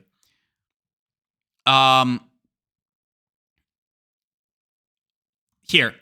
Activates when relax is fully stacked, affects self after the stacks are removed. This is the part that you missed out on. So it removes all the stacks instantly, and she becomes invuln for 5 seconds, she taunts for 5 seconds, and she recovers HP on top of granting basically 21% attack damage for 7 seconds. Which is very, very powerful. Yeah, the shield will be gone in 1 hit, exactly. How's it going, Aya? B2 doesn't say she has to heal or be healed, so does any heal activate it? It's not when it's healed, it's... She gains HP potency by stacking the stacks, And once it's fully stacked, she will consume all the stacks in one go invuln for 5 seconds, taunt everything for 5 seconds, and will recover HP by a value of 5.23 of her final max HP as HP. What is interesting, though, is that because she gains HP potency, that heal will actually be quite strong. Yeah, how's it going, Lenny? Area, you said that Crown and Samaris could possibly work together because reload speed and Anis needs reload speed to pump the damage faster. Well, Anis, yeah, could work with that. Now, what I'm going to mention is some of the comps now that could go with Crown. So let us change on to Nikke. Okay. So let us imagine that Crown is Rapunzel, okay? So Crown is Rapunzel here, or I could just leave it empty in case it confuses people. But let's imagine that Rapunzel is Crown. Now, one of the things that I mentioned is that you can loop back onto Dorothy. You can loop back to Dorothy by just being quick enough. Now, what you can also do is, because if you loop quickly enough, you can put something like a Privity and have this reload speed buff every burst rotation, meaning that you will have 1 frame reloads with reload speed cubes every burst rotation very quickly. And Dorothy not only will have an absolute fiesta of cooldown reduction and being buffed and doing a lot of damage, but your Nikkes will have no need for reloading. So, for example, Scarlet 1 frame reload. For example, Alice 1 frame reload. For example, Ludmilla 1 frame reload. Remember, Ludmilla keeps a 60% reload speed buff for 20 seconds. In theory, you don't even need Privity to go with Ludmilla. You could go something like, I don't know, Leader, Crown, Ludmilla, and then some buffers and damage dealers. And she would be always, essentially, almost 100% of the time, 1 frame reloading. So that is one of those that you have to keep in mind. Of course, you could always go shit like Alice with this, and then you could put a Privity, and Alice will always have 1 frame reloads with a lot of attack and never... just basically just shoot without worrying about reloading. You can also put SBS, that also works. You could... where is she? You could put SBS. Where's my SBS, actually? Oh, there she is. SBS Alice. Now, if you don't want to go the route with Privity, she will be grinding 40% reload speed. And you don't need to care, like, to feel obligated to go too deep into the reload speed. You could have something like either Leader or the Wife, and then just put things, for example, like Red Hood, who would go B1, B3, and then get the buffs from Crown. For Campaign Push, there is this theory-crafted composition that involves putting... hold on, I should just skip this. That involves putting Crown with Naga, and then something like Naga off burst, along with something like a Red Hood, and then adding any flex B3s to do the damage. Or Red Hood herself, so you could put something like an Alice, and then something else for the damage dealing to just one cycle, where you would have Naga provide off-burst core damage, and then you would have Red Hood provide her B1 attack buff, which will then feed, again, attack into this, and then you will have either Alice or something else kill whatever is needed in 1 burst rotation. And you would have, I don't know, something like a mod for the other one. So... Crown is basically make ammo irrelevant again, so 07 for the people that rolled ammo lines if they're planning on using a lot of Crown. Although it's nice to have those ammo lines, I'm joking. Of course, you can always go the Scarlet 1 frame because you have access to that. Now, what is also really nice is that you could put her in theory, yes, with SNEs. I should probably keep the Crown thingy here instead of messing with it all the time. And then, I mean, you just put... what's it called? You just put a B1. You could put, I don't know, freaking Volume. You could put Dorothy. Although probably Volume would be better here if you're not planning on putting Privity. And then afterwards, you would just put a Scarlet and a B3 buffer. So for example, you could go Maxwell, and you would still have the 1-frame reloads because Crown would be providing 40%, and then Anis would be providing another 40%-ish, almost 50%, and then the reload speed cube would provide the rest to guarantee 1-frame reloads. Of course, you can always go the Iron team. So for example, again, imagine this is Crown, and then you just put Red Hood, Maxwell, and you could even put a Snow if you wanted to, or whatever would be needed for the stage. You could even put Mod, but Mod would not benefit from the buffs there. So the options are limitless in that regard. But yeah, one of the ones that immediately came to mind for me was Alice. And then you put a Privity, and then you put whatever you need on this slot to... because just these two will be enough to make Alice not care about ammunition anymore. Pretty much. I mean, you could put Ludmilla, you could put Maxwell, you could put SBS, because SBS will refund her entire ammunition. And even if she reloads, she will still reload in 1 frame. And because Crown provides so much attack, you're still good to go in that front. We've already put dibs on Crown slotted for Snow White team's next solo raid. Nice.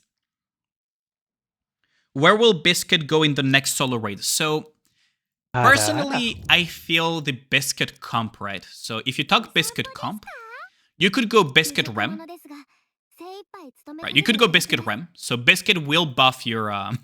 Rem will buff your Biscuit when she's not bursting, and Biscuit will buff your Biscuit when she's bursting. Just for reference, right? So Rem will buff your Biscuit when Biscuit is not bursting, and Biscuit will buff Biscuit when she's bursting. Makes perfect sense, right? She's a support, so she does feed off that as well. Or you could put Eleg. Now, the typical Biscuit comp is something like this. And then you would put something like Privity, and then you would put either Eleg, because Eleg would benefit from the SNE's buffs, and Dorothy would benefit from the Eleg buffs, or you could just put Rem. Right? So, this is the Biscuit comp, and honestly, you can just leave that comp be. Because you can have this comp, and you have one staple comp. And then on the next one, you could just put, you know, your Rapunzel, your freaking crown. Right? So you can put your crown, and then you can put your thing, and then whatever you need to be. You could still put your Alice in here, or you could put something else. Reload speed-wise, though, you might just not go all in onto the reload speed for her.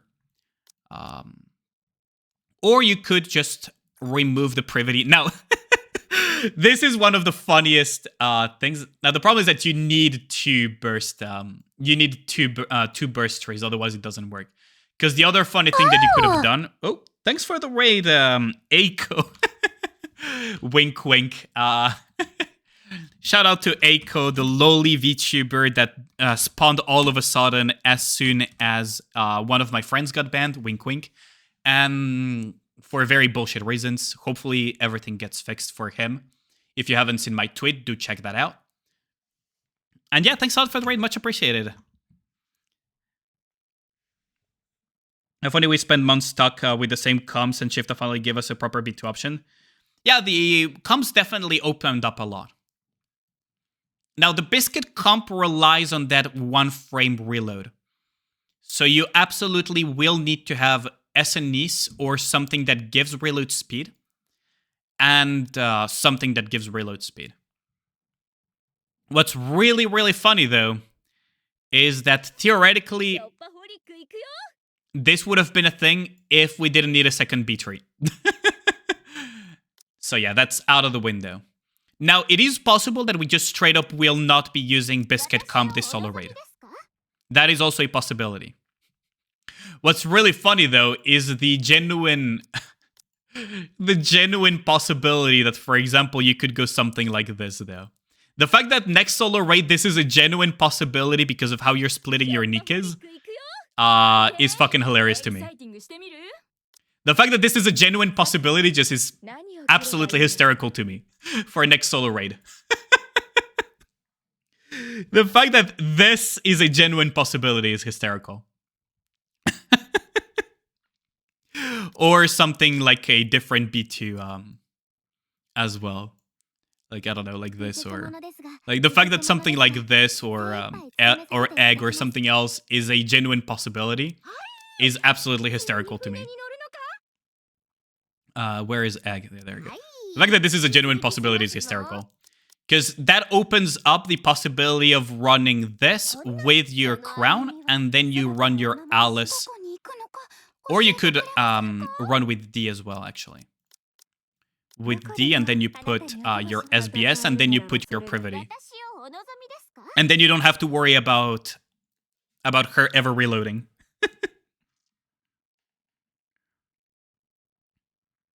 You can do solo betrayed SNEs and Biscuit with a heavily invested DWF. That is also true, but that is a very, very specific thing.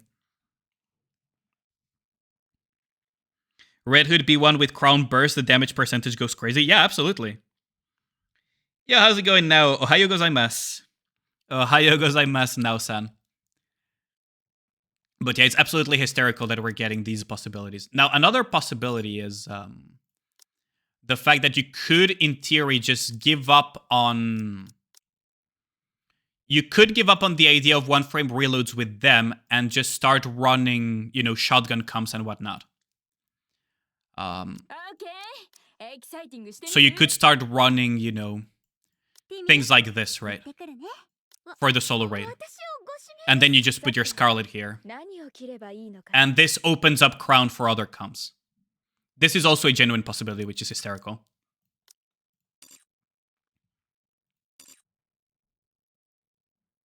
With Tovi, you could go with Tovi, actually, in theory, but I'm not a huge fan of putting SNEs with Tovi. But yeah, Crown opens up a lot of possibilities in team building, which is really nice. Those attack buffs combined with reload speed just open up so much. Especially because you can, in theory, keep them up permanently if you're quick enough. Really, really strong. Don't talk SG comp in front of me, all I hear is a massacre. Yep. Let me just put another marker here. There we go. So that should about cover Crown. If you guys have any questions, feel free to ask them.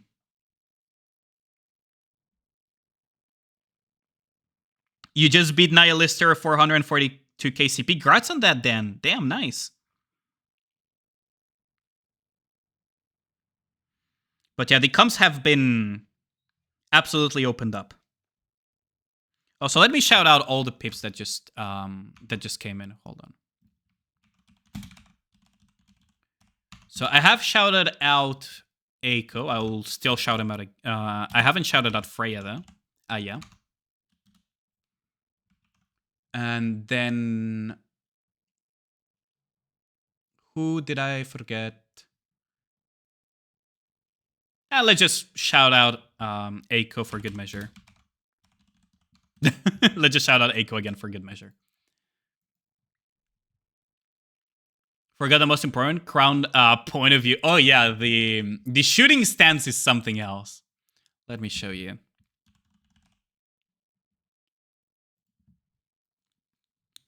And for once, the translation is more or less accurate. When it comes to the skills. The shooting stance is something else. It is something else. Whoever is doing the shooting demonstrations also know what they're doing.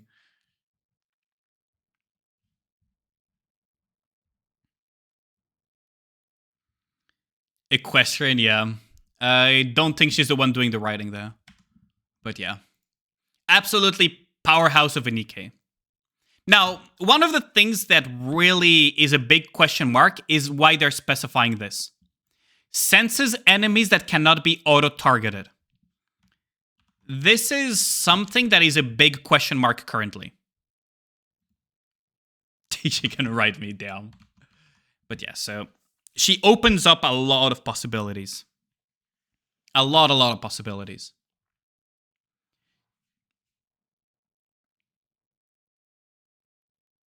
You didn't notice that? Yeah, the senses enemies that cannot be auto-targeted is such a weird... It's such a weird thing to specify, isn't it? It's such a weird thing to feel the need to specify.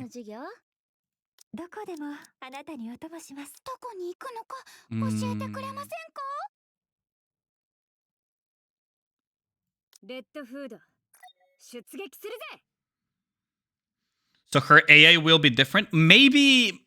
I was personally speculating that maybe they will add shrouded raptors with the new chapter. And that she can just detect them. So by shrouded, I mean that they're like partially invisible or something, and you have to hit them a certain amount of times before they become visible, and the rest of your AI Nikas target them. Yeah, camo, basically.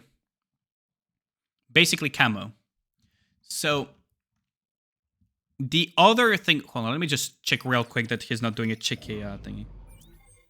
Pretty sure next SR will be in Devilia and Crown will be used. Yes, absolutely. We already know that the next solo raid is in Devilia. We already know the next solo raid is in Devilia. So that is already confirmed.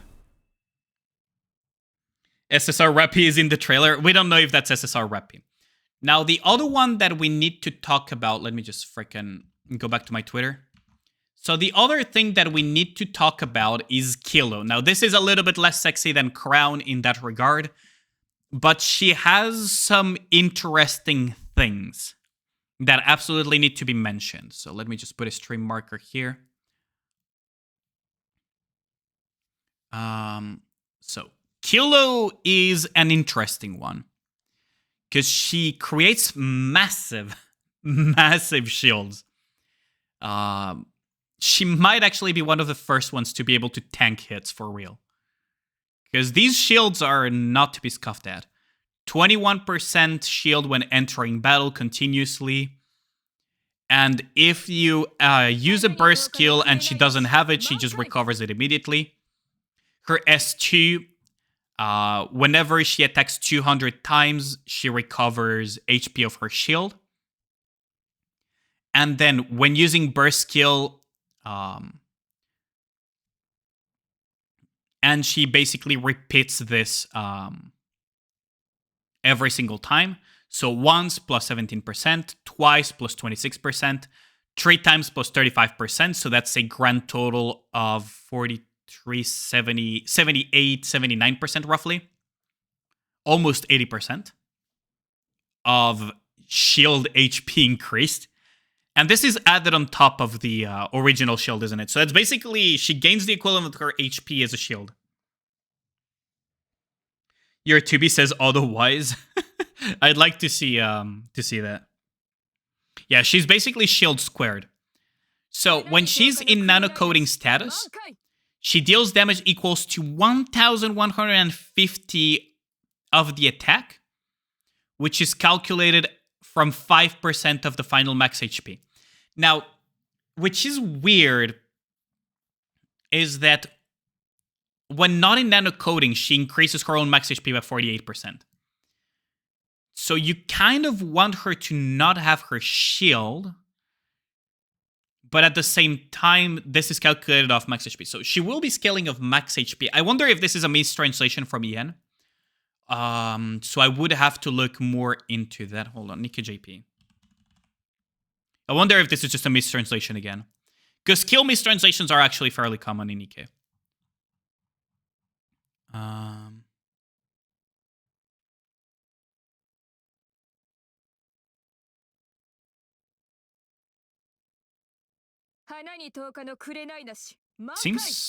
It seems fairly accurate. I'm not very good at kanji, so I'm not 100% sure, but this seems accurate. So what are they trying to do here? Still have footage of her 2B face tanking every failed QT attacks on Nihilister solo radio. So if she loses the shield, nano coating gets removed, but she regains it when using burst skill. But that is stupid because this is when she's not in nanocoding status. So I'm not sure.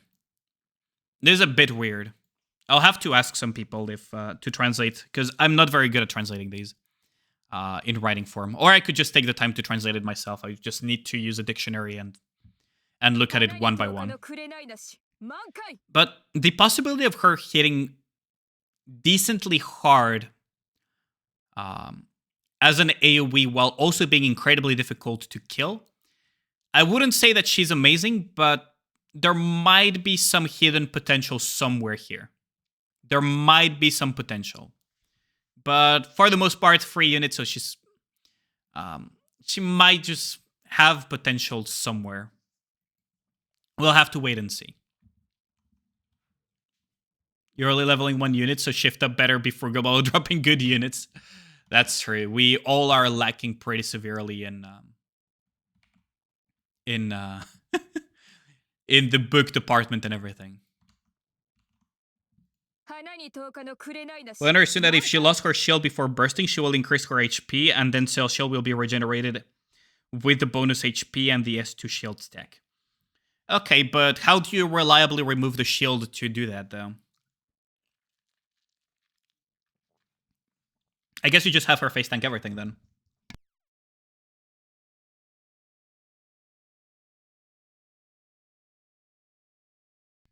She doesn't have a taunt. Now, okay, this is pure speculation, right? So let me just reopen those tabs. This is pure speculation on my part. But I feel it would make more sense. It's not about relying on that, it's in case her shields are not strong enough. That's probably it. That would make sense. The other thing that would have made more sense is if they made this thing. Hold on. The thing that would have made more sense in terms of game design from my perspective is if they had made this thing scale of her final max HP plus the shield HP. Deals damage equal to this and consume the shield. That would have made sense to me. Consume the shield and then regain it or something. But yeah. I don't know. This is weird. Or consume the shield just and not regenerate it. And then the next time you just regenerate it or something. Right? Because this is off burst. This is on burst. Oh no, this is when using burst skill. So it's not even off burst. This is on burst too. So it's weird. It's really, really weird. We all know how final max HP scaling can be scary in a defender. True that. Although 2B got kind of fucked over by her auto attack ratios. 2B did get fucked over a little bit by her auto attack ratios though. But yeah. It is a very scary thing, and it's a very inherently broken mechanic to do that. Having your damage scale with your HP is an inherently broken mechanic. All of the League of Legends players here will probably remember these 2 words. Cinderhawk, Titanic Hydra. Do your dailies? Yeah, we're gonna start the dailies. Just need to refresh. So, how many of you remember that one meta from a while back? Cinderhawk, Titanic Hydra. The balanced combination. It's always fun when something that is unkillable does one-shot levels of damage, isn't it? Don't remember the items don't exist. Banner of Command Cyan. Lenny remembers. Only bring PTSD yet again. Oh yeah. I mean, who played early League of Legends enough to remember Force of Nature Mundo? Like, who here fucking remembers Force of Nature Dr. Mundo? Road of Ages Karma. Atma's Impaler says hi. That was such a cope item against them, though.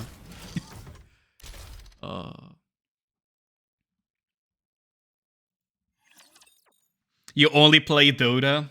Oh boy. AP Xin Zhao before the current map. Ooh, AP Xin. I mean, I remember more AP Master E though. I remember APE more than AP Zen, to be honest. Because that thing was actually a fucking menace. 1v5 while tanking down the turrets. Sounds about right.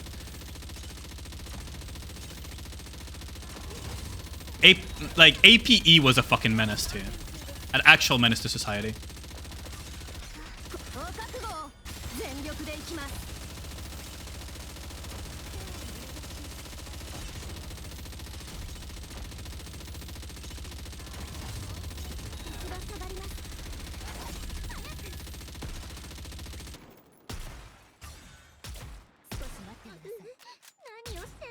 Oh, well, whatever. Just kill it. Fuck it, we bolt. Oh, right, this cannot be covered. Right, fuck it, we bolt. It was so bullshit because only stun could stop him from taking on your turrets and base, yeah. That was imposed by HFC healing back in 4.0 days of League. Well, Force of Nature Mundo was in Season 2, though. I think it was like either Season 1 or Season 2 for Force of Nature Mundo. Also, welcome back, Mr. Kusa. It was so fucking... Like, there were some metas that were so fucking bullshit. Like, freaking Rod of Ages stacking Karthus. AP Scion was also super funny. Oh, the OG before rework AP Scion. Yeah, that was hilarious. It's like AP Rengar. Like, fucking AP Rengar with that stupid Deathfire Grasp. Like, yes. Everyone built a massive amount of armor to defend against the fact that a Rengar is fed. Okay, let's just sell all the items, buy fucking Deathfire's Grasp, and one-shot him again. LeBlanc 6 Rod of Ages. Oh, someone... You used to watch Civ HD. You 100% watched Civ HD. Oh, that was something else. Tankakali. Oh yeah, Tankakali was also... What was very funny was to do fucking Magi's plus Sword of the Occult Akali and when you were fed. There was just no more stopping you. Ezreal was a magic and cleaning commercial. The classic 5 Black Cleaver Pantheon or Talon. Oh yeah, when Black Cleaver used to stack. Oh, that was so bullshit. When the fucking Shred used to stack. That was so dumb. Yeah, that one was that one was a certified classic. Holy shit. Oh. Fucking hell. One sweep and everything is gone, yeah. Talon's rune page, you took the one... Yeah, you took the... Same with Draven. Same with Draven. Like, Draven, Talon, and the like, especially Draven, you would take 1% crit chance rune. You would walk up to whoever you were fighting in line. You would auto-attack. If the 1% crit worked, you won the lane instantly on the spot.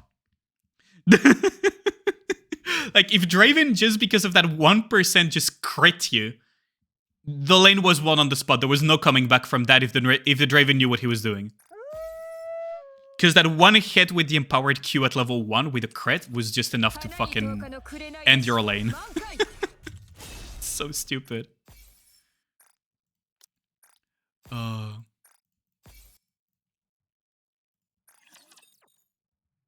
Yeah, the 1% cope. It sounds like cope, but it was genuine. You forgot to do arena again? Damn. Old Gallia killing from turret shots. And if you think about it, League used to be so fucking broken. Like, League used to be such a It still is, though. But it was really, really on a whole different level of broken way back.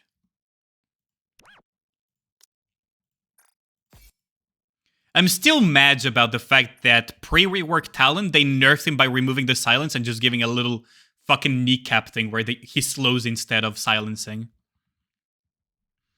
Also much slow, which makes it more fun. It depends on which meta of League of Legends you're talking about. Because there were some metas that were fucking quick as shit.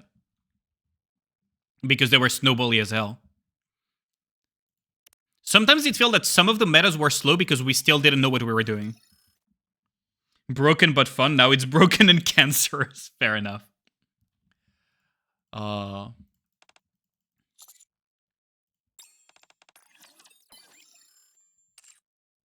Remember when Riot's balancing team fucked up so bad they didn't play proper ADCs for an entire season because it was just not worth playing?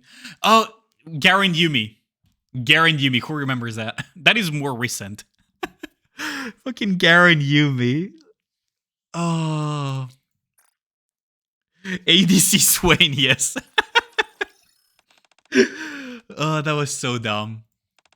ADC Yasuo as well. Fucking hell.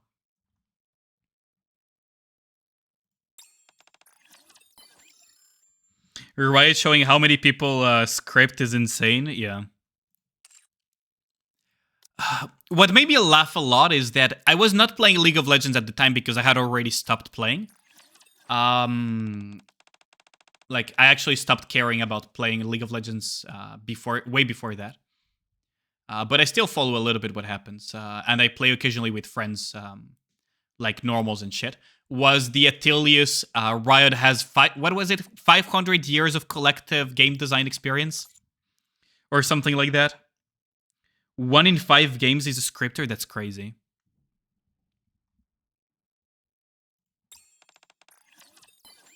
Oh yeah, 200 years with Aphelios. That was so funny. Oh yes, 200 years of collective game design experience.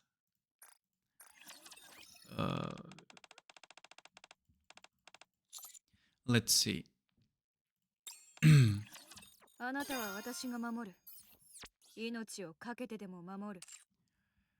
Today is Malding Mondays though, so it's gonna be fucking hard mode later.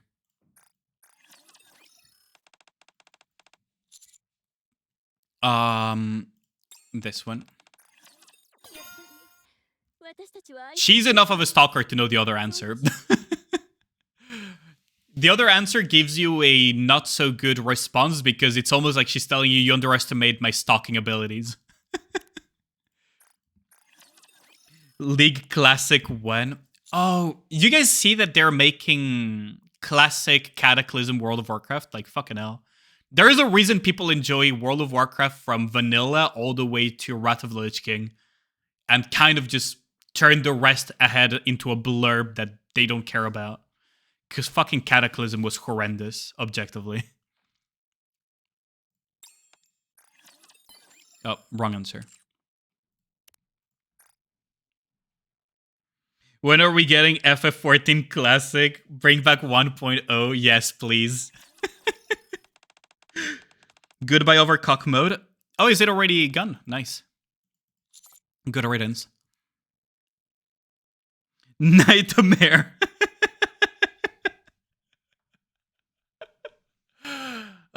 Yes, bring classic FF14 before A Realm Reborn.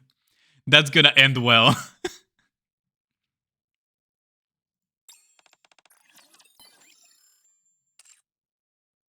That's gonna end well. Holy shit. I love how the game was so unplayable that they decided just to fucking nuke it out of existence. That game was so unplayable, they just fucking nuked it. Let's see, what am I missing in here? I know there's another Nikkei that, oh yeah, it's in Missilis, actually, it's up last. It became lore, yes. That's all it deserves to be, though. Fucking lore. I saw footage that you showed me, Lenny, of 1.0. That was fucking bad. That was so bad.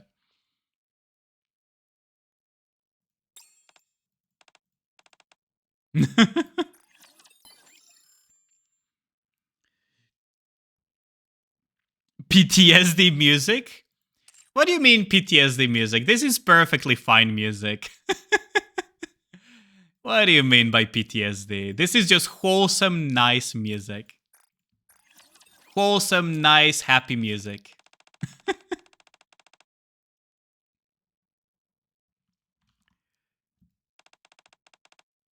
Ali Carey win. I still need to catch up on I still need to finish. What's the name of that thing? Endwalker. I still need to finish Endwalker.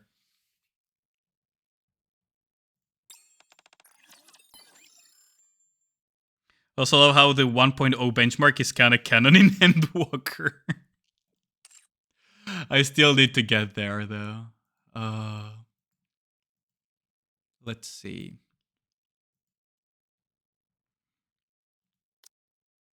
I know I'm missing a Nikkei. Hold on. What have I advised so far? So Exia, Frima, Laplace for the treasures and Diesel as well. D-Wife, Alex, Snow White, and Mary Bay Goddess for meta. Isabel, because why the fuck not? What am I missing? Otsukaresama deshita! Otsukaresama deshita! Welcome back, Noir. Who is Hosher Font? Godverdomme! Godverdomme, indeed. Like, I don't know who that guy is. Like, why is he relevant? Oh wait, why did I advise Mihara? Whatever. It's like that crystal cat boy, like who cares about him?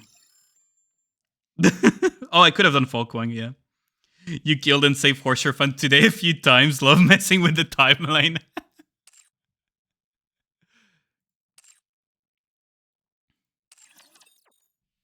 Save him.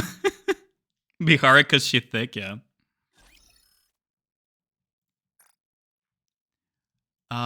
There we go.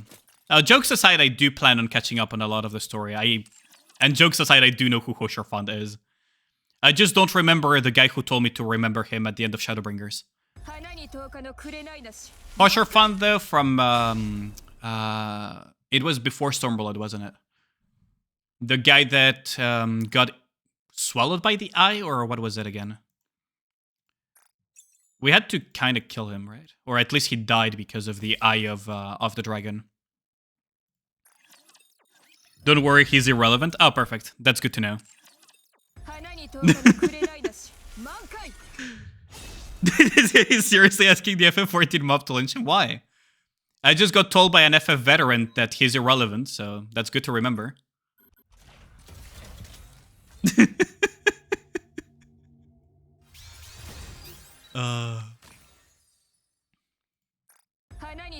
Kurenainashi. Mankai. You're irrelevant? I am. I know that. Hosher fan who? Yes. Let's see. So the Gamba is close, so we can actually go and kill Special Interception. Oh, it's trained today. Okay. Is the reset already? Yes, it is.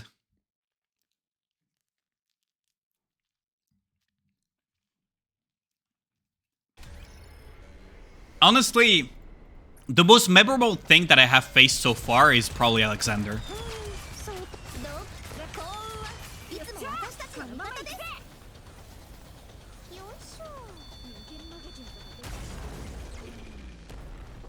Warrior of Light casually destroying all gods. Yo, welcome back, Yemi. One rock, please. Oh, Pilgrim Boots is not... I mean, yeah, I'll take Boots still, regardless. Hold on. Like, how is it not possible that that guy is not memorable? Let me show you. There is a reason why he's even one of my alerts. Right? Like, how is this guy not memorable? How is this guy not memorable? Tell me, chat. How is he not memorable? Right? That's probably one of the most memorable boss fights.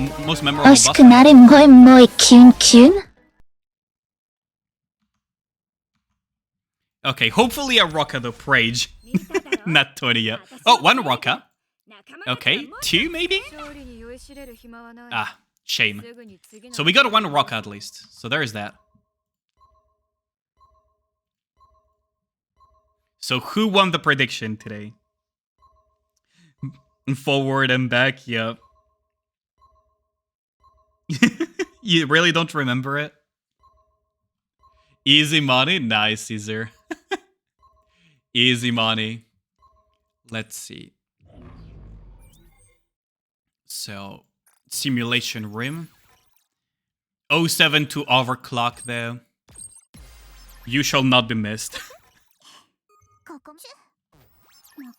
Like, the challenge is fun and all, but they need to rework it a little bit more. They need to rework it a bit more.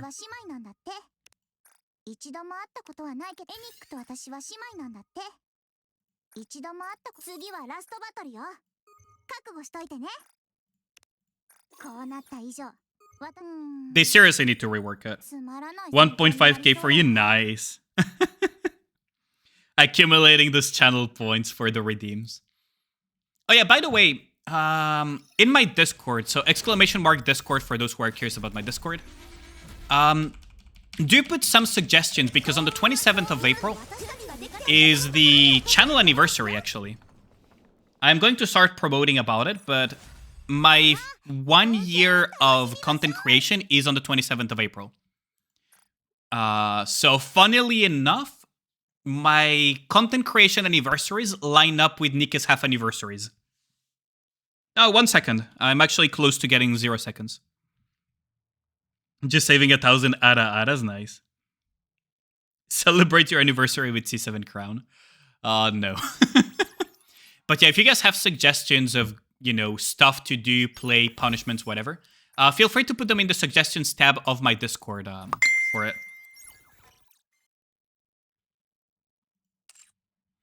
I'm inching closer and closer to 0 seconds. Very, very close to it. But yeah, funnily enough, my... what's it called? My streaming anniversary coincides with it. I'll show you guys in a second. So the very first time I ever streamed and basically started becoming a content creator was on the 27th. Almost exactly a year ago. And I was on Nihilister back then.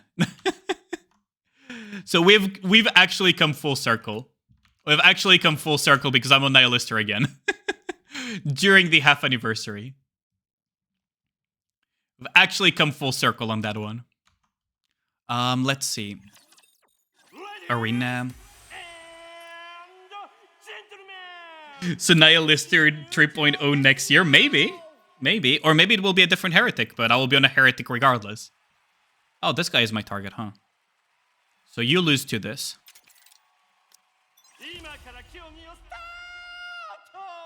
Wait, did you miss it, Tuni? Oh, I'll show you in a second. So, a little explanation of what happened.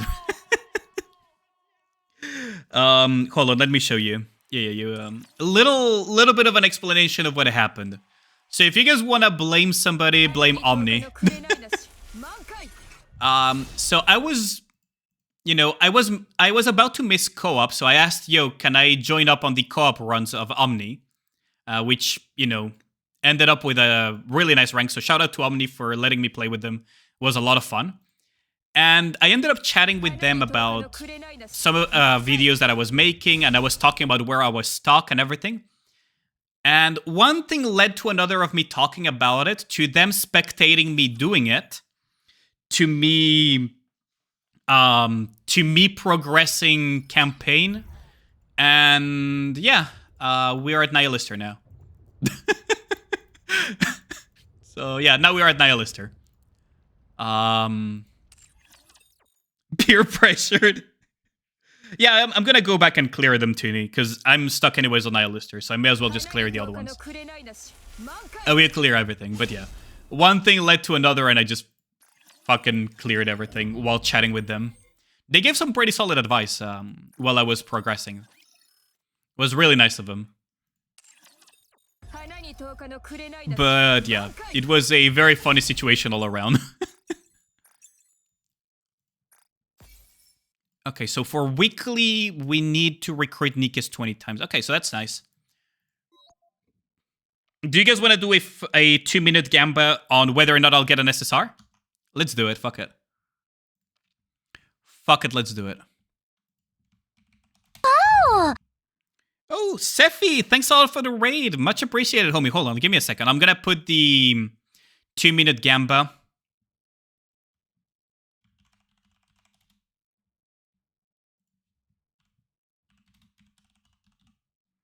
There we go. Let me shout you out in a second. So let's put this. How's the stream, Mr. Sefi? What were you doing? It's just a gamba to see if we get an SSR or not. How's the stream going? You were playing Nikke, but I saw you were playing Stellar Blade as well. How's that, Mr. Sefi? You bet all points on no SSR, fucking Toonie. Fucking Toonie being a bum.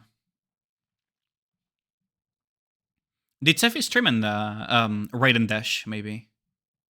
But thanks a lot for the raid, but I appreciate it. Yeah, he left to walk his dog. I figured he raided and dashed. That's fine. I can talk to him later anyways. But yeah, welcome everyone. So we have a gamba going on right now. Believer Gang is really believing. I'm a Nikke official content creator. I stream gacha games. I stream Sekiro and a bunch of other variety. And I'm a Pepega VTuber. So welcome. I also make guides on YouTube if you're interested in that. And other shit that I talk about. You guys probably know me from Sefi anyways, so. We're just waiting to see what people are willing to gamba for the friendship polls here. We're gonna do 2 10 polls. See how that goes. You're a copium believer here to be scammed. We just finished reviewing Crown as well. TLDR, Crown is very, very powerful, and she can almost maintain 100% uptime on her buffs because they're 15 seconds, which is very, very strong. If you generate burst quickly enough, actually, it's permanent uptime, by the way, because you are expected to burst in 14 seconds or less per cycle, third burst onwards, if you have leader or volume. And D-Wave, you can probably just keep that up forever. Copium believer, though. Buggers. And... oh, how fitting that we're getting the Nihilister music when we're fucking Nihilister hard mode. Okay, let us begin. First 10 pull.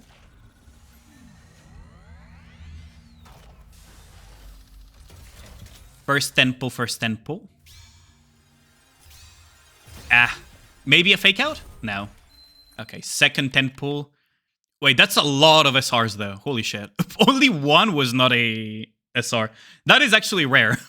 That is actually decently rare. It's probably more rare than full blues, isn't it? Well, maybe not on friendship pulls though. Maybe not on friendship pulls. All SR and R are rare too, yeah. That's what I was thinking. Maybe a fake out? No, damn it. Damn it. So Bum Gang wins. Unlucky. Bum Gang, get your rewards and get the fuck out of here. God damn it. Oof, yeah. Wait, you also voted Bum Gang. What do you mean, oof? Easy points. Skamaz. 17k points. Sheesh.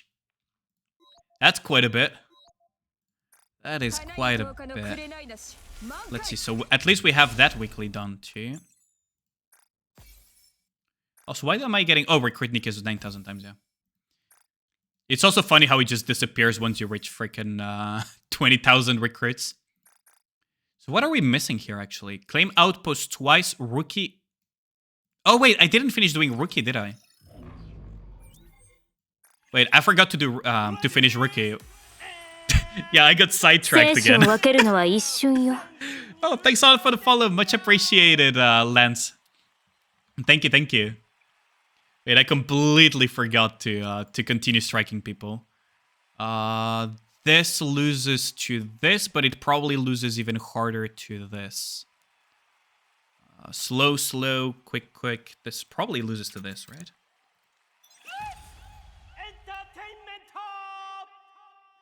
You praise Crown for having permanent uptime 50 seconds, but you give a grief about taking hit rate off from Moderna overloads. I don't give you grief, but... I mean, it actually works to remove it. You all watch the Fallout series? I haven't watched it yet, actually. I need to look into that.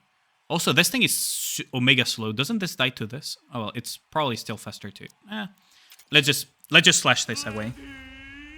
It's probably faster. I'm probably faster because Amelia sent the Jackal Scarlet, right? Pretty sure I am faster. Oh, maybe not. Okay. I was pretty sure it would be faster, though. Pretty good, not trash like most video game adaptations. Is it that good, actually? Okay. Never see the light of day. This is the part of the music we're not gonna get to hear today when I'm going to try Nihilist or hard mode. So it's actually pretty good. Okay.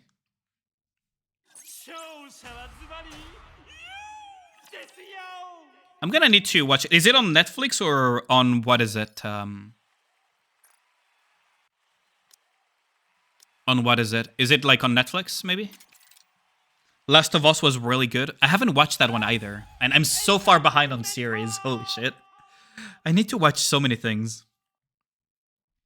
Amazon Prime Video. Oh, I have Amazon Prime, so I probably can watch that easily, right?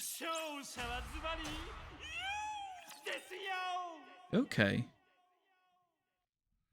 Doesn't Amazon Prime also have the Walking Dead series too, like the other series of The Walking Dead?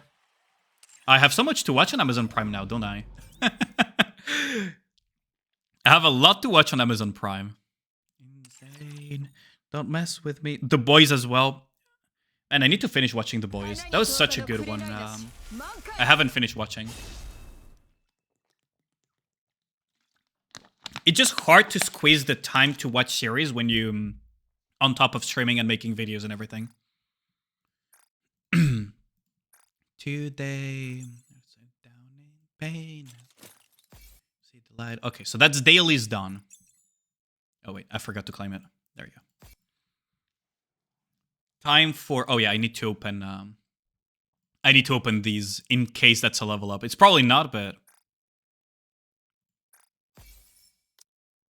Oh, it actually is. Okay, so we do get one synchro level. The Boys and Invincible. Ooh, Invincible, yeah. Isn't there a new season of Invincible? Hold on. Maybe I'm misremembering, but isn't there a new season of Invincible?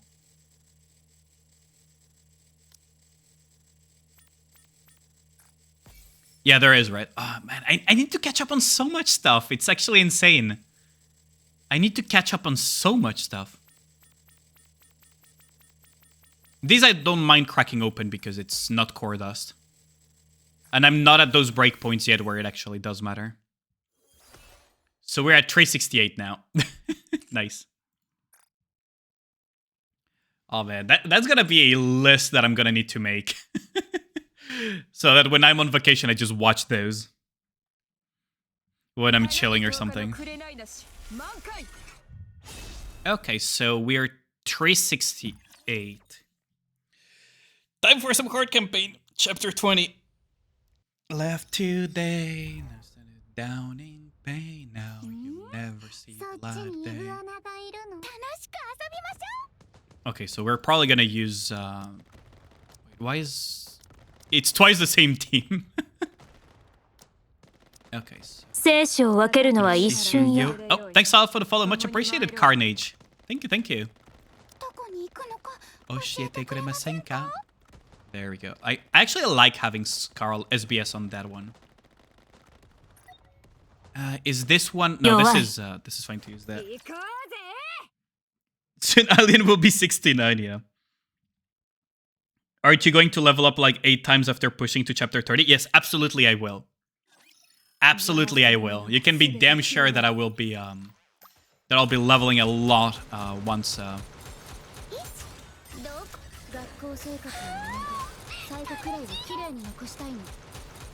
once the latest chapter are out, I will just crack everything open.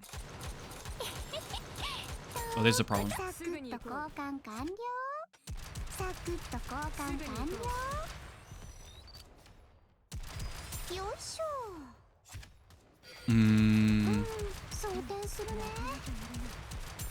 They all went to Scarlet. Damn, that's a shame. Okay, that's fine though. Maybe we can one-shot the boss here. I just need to get rid of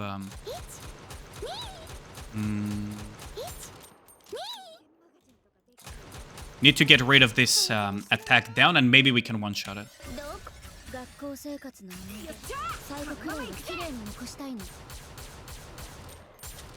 Hmm. Oh my god, my mouse is just not responding properly. Okay. Maybe I'll replace then SBS with mod here. Probably for the best here. Yeah, 07, how's it going, Arifu? You'll come and visit again? Thank you for dropping by now, son. Much appreciated. Arigatou gozaimasu. Crowdfund Alien a new mouse. I can buy it. It's fine.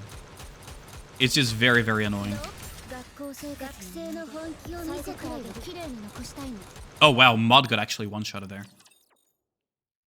Yeah, my mouse has been getting some wear and tear from playing so much Alice and so much rocket launcher and everything. The left click is the one that is having response issues.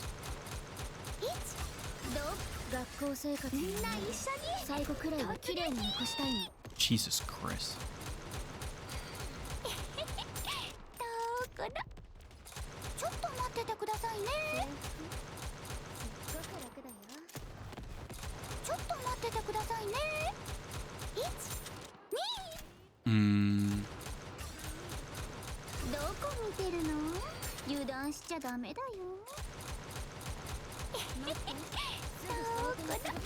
We could kind of get rid of these. What I need to get rid of, though, are the rock throwing ones.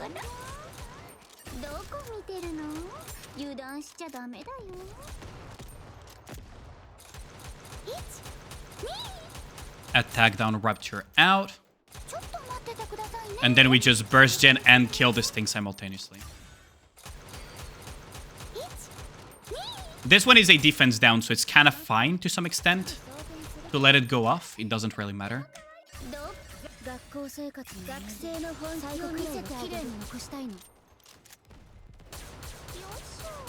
Oh wait, I didn't reload to full there.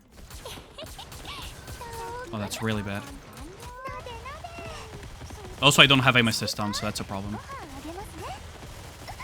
Yeah, I didn't have aim assist on either. That's a problem. I need to have my aim assist on. Okay, let's retry this. This is doable. This is absolutely doable, though. I mean, the fact that my mouse got so much wear and tear is basically because I'm stubborn about not using macros, right?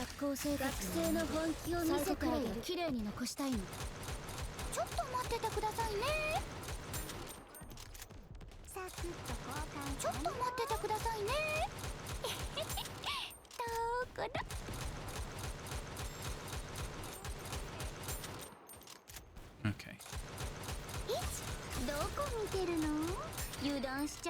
Okay, so that's the attack down. It doesn't... In the grand scheme of things, it doesn't matter that much. Okay, what I don't need, though, is having this thing go off again. There we go.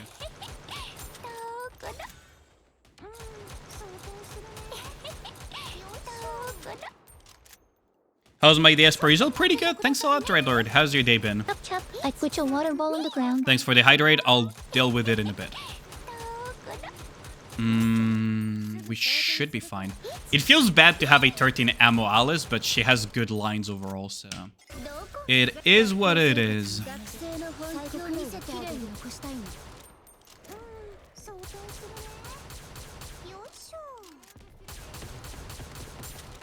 Okay, just mod, do your thing.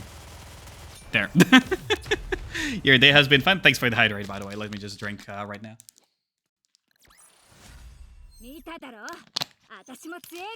Okay, so that's a nice little cleanup. We can try a little bit of Nihilister hard mode just for the heck of it. I do need to disable my aim assist for P1 though. So this is one of the things that I talked about in what oh, what? I didn't mean to press that. That is one of the things that I talked about in my video about settings, is that it's important to know when to enable and disable these type of things like aim assist settings and whatnot. Having it hook on random things that you don't want it to be hooked, or wanting it to be hooked on specific things so that you don't have to worry too much about it, is a really nice thing to be able to do. So you're gone, and now we put this. Yeah, there we go. So, Lister Chapter 20 hard mode. I'm probably not clearing because the record clears are much higher, but it's just a fun little thing to see how hard it is.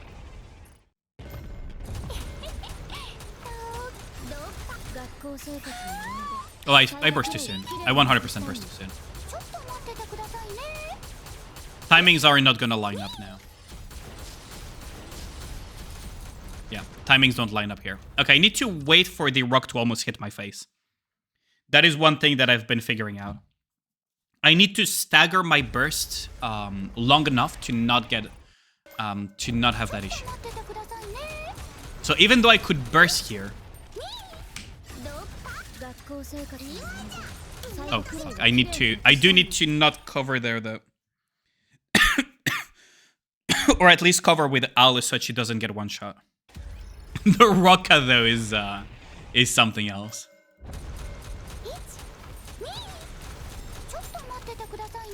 Okay.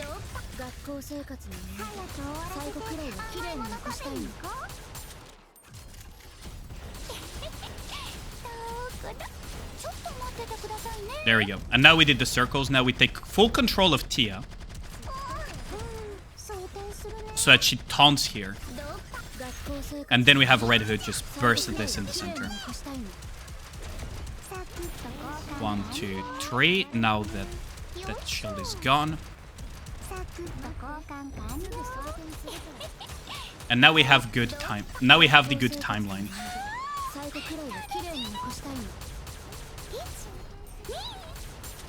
Now we have what I call the good timeline.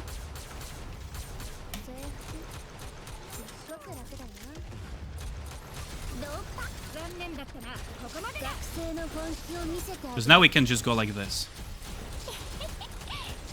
And all the timings line up perfectly.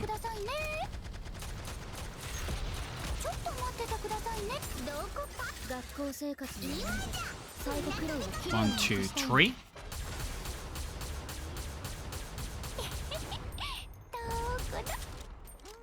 Okay.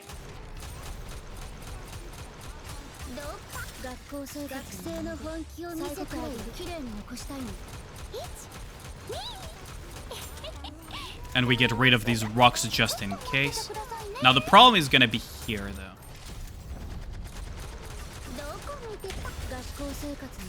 It's a very tight.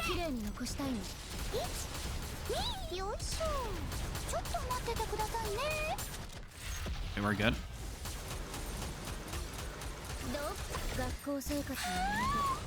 Now, that one flame hit is not a problem because we have Tia's shield. And now we're gonna take out the other gun, and now we go into the shoes. Now we don't have to be worried about...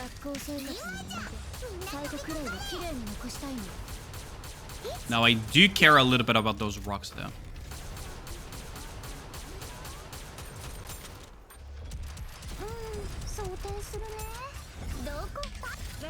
Ah, fuck. I messed up my... I messed up the burst rotation there. This is fine, though. Tia will survive. Well, no, she will die, but it's whatever. We're not timing it this anyways. We're not making the timing. Here I messed up the burst rotation, so instead of bursting B3 with Red Hood, I burst B2 with Red Hood.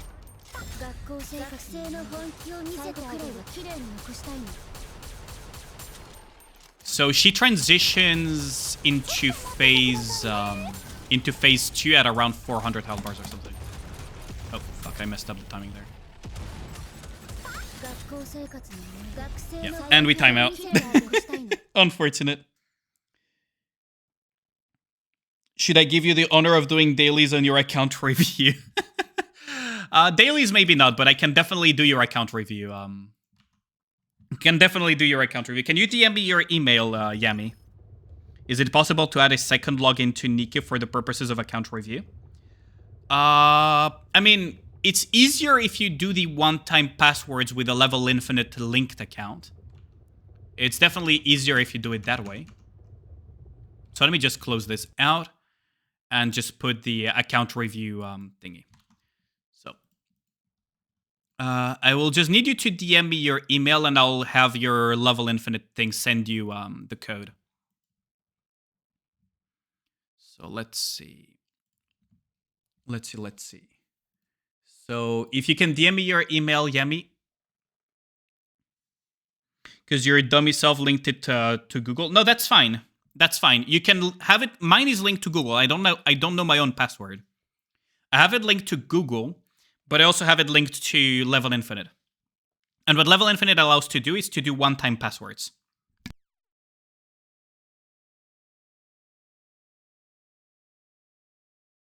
So Yami, if you could DM me. Oh, there we go. It finally arrived. Okay. And now the password has been sent.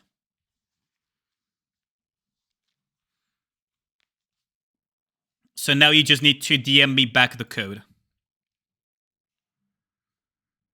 Now you need to wait for 20k points, yeah. So here, for example, what Yami did is that he gave me his email. I had the Level Infinite thing send him a one-time code to use, and he just gives me that, and it's one-time usage. Team Elysian versus Moderna equal fail due to lack of damage. For me, it's versus freaking Nihilister currently king. It's so annoying. I am basically Nihilister on Elysian and Nihilister on Hard Campaign. I'm being walled by two Nihilisters simultaneously. At one point, Nihilister is going to be one of those fights that I'll just know like the back of my hand to insane degrees. Because there is also Chapter 22. Nihilister afterwards. Once I get past Modo Whale on hard mode, it's going to be Nihilister again.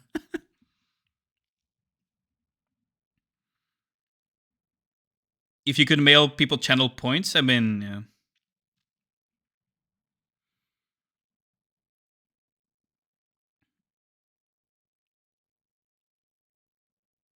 You're on global, right? Yeah, you're on global, Yemi. You can try crate fishing to be on train SI if you're curious how it fares. Sure, we can try that. It could be fun. Because this is mostly a flex account review, isn't it? Pretty close to one tapping it with burst. That's crazy. How built is your 2B?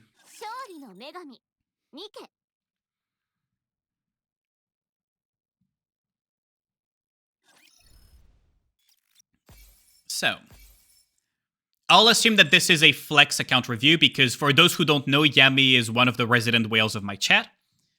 Not built enough.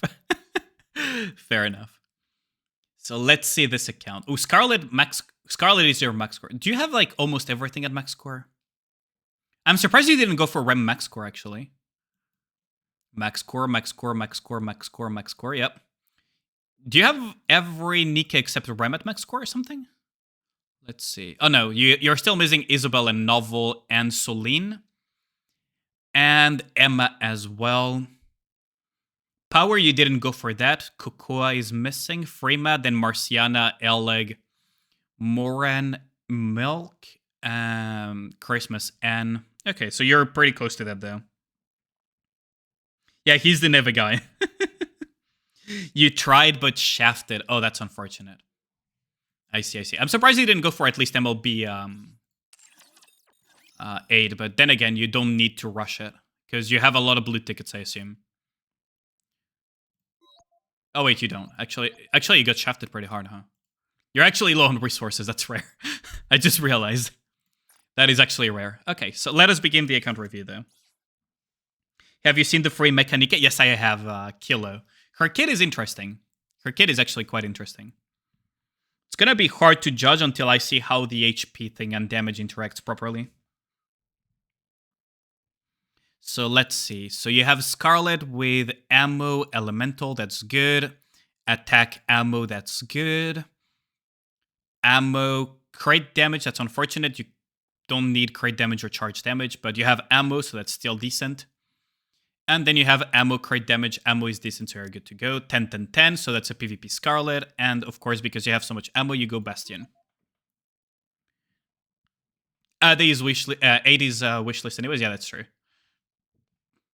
So let's see. Hit rate Blackline, though, jeez. You want attack, though. Oh, wait, you don't have attack lines. Wait, one attack line, and it's not that good. Okay. Poor Doro. 10, 10, 10, though. That's pretty neat. Snow Ammo, that's unfortunate. That line of charge speed, you could just reroll the entire thing, honestly.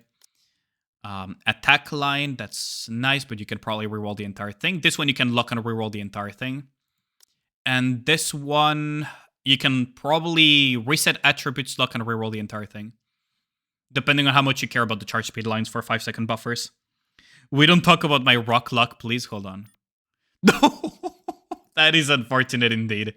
10, 10, 10s. No, you don't technically need to do that, but it's nice. Chat, for those who don't know, the only things that are relevant are S2 and burst skill for snow. S1 is just for the Snow White lovers. It doesn't really impact that much her performance. Let's see. Ammo capacity and attack. Okay. Attack here. Attack elemental damage. That's nice. And attack. Ooh, that's pretty pog, actually.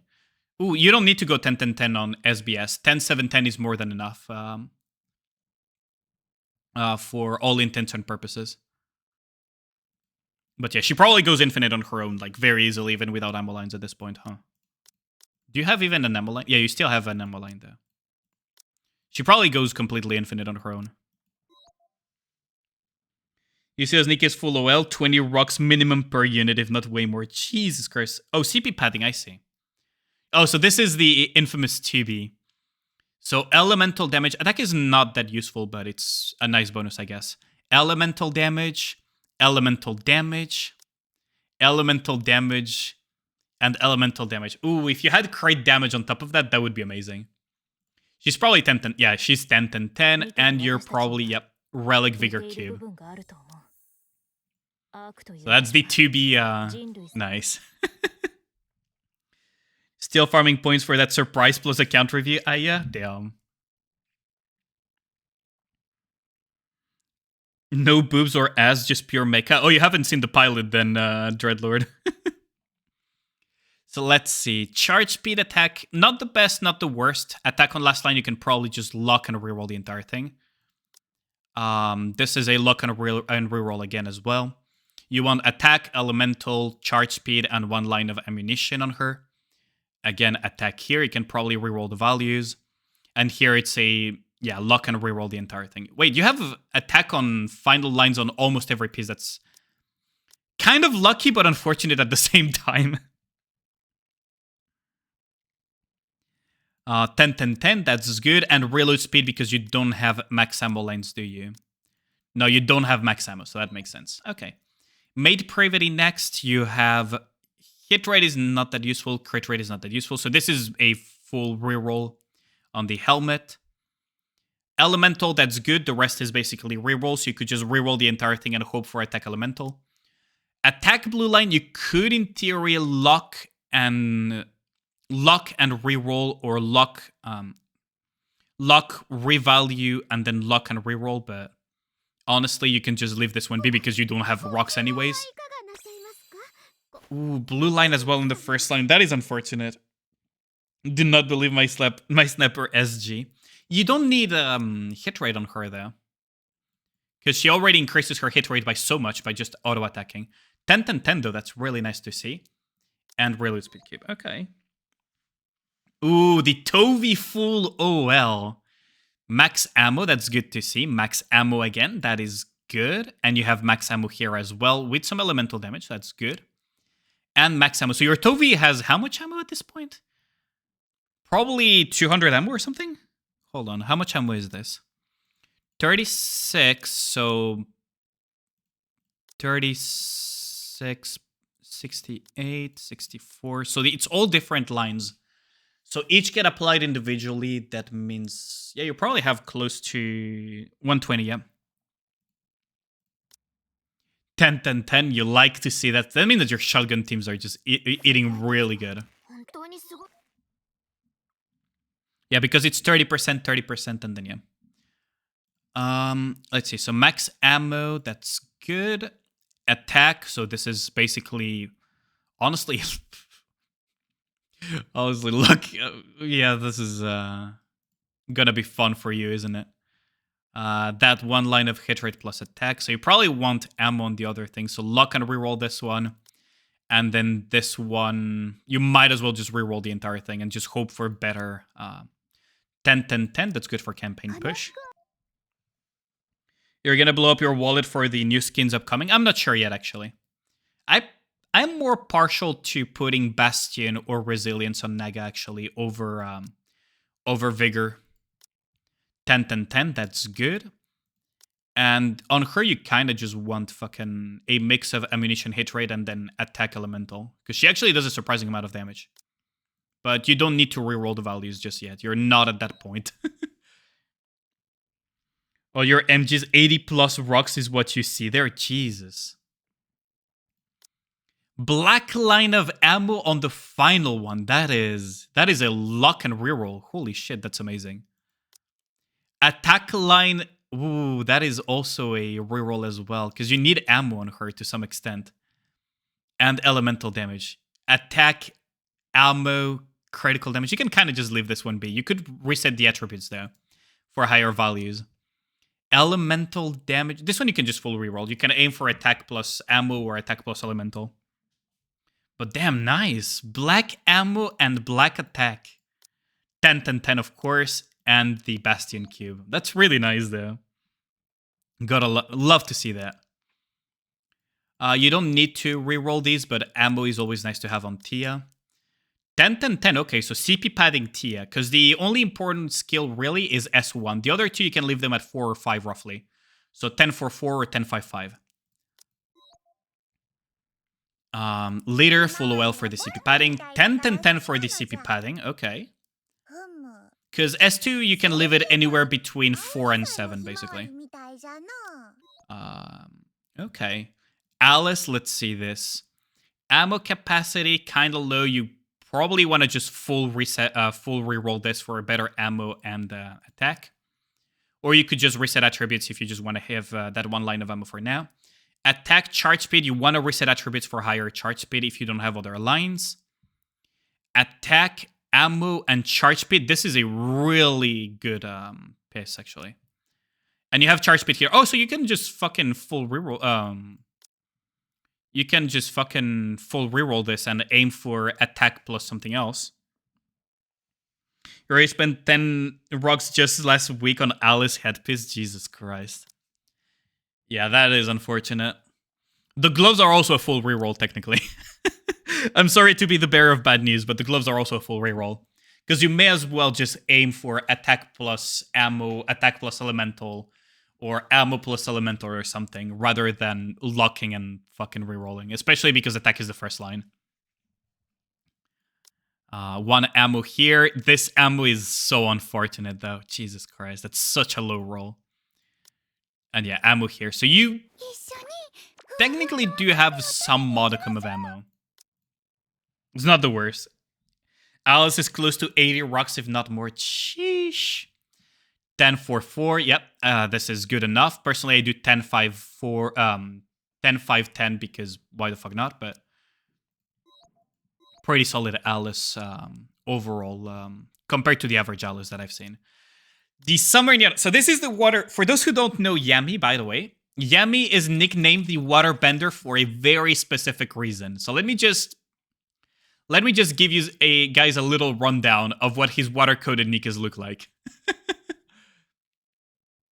Where is Neve? Neve is here as well. If the fact that Neve is here doesn't ring any alarm bells in your head, you're in for a surprise. You're in for a surprise. So, Summer Neon, let's see. Ammo Elemental hit rate, okay. Elemental attack, okay. That's a really good Summer Neon. Ammo capacity and attack, again, really solid because you don't want Summer Neon to burst anyways. And Elemental and attack, that's probably the strongest Summer Neon you guys will ever see. 7, 10, 7. Honestly, fucking powerful Neon. Oh boy. You probably were having... Look at my rem. We'll get there. We'll get there.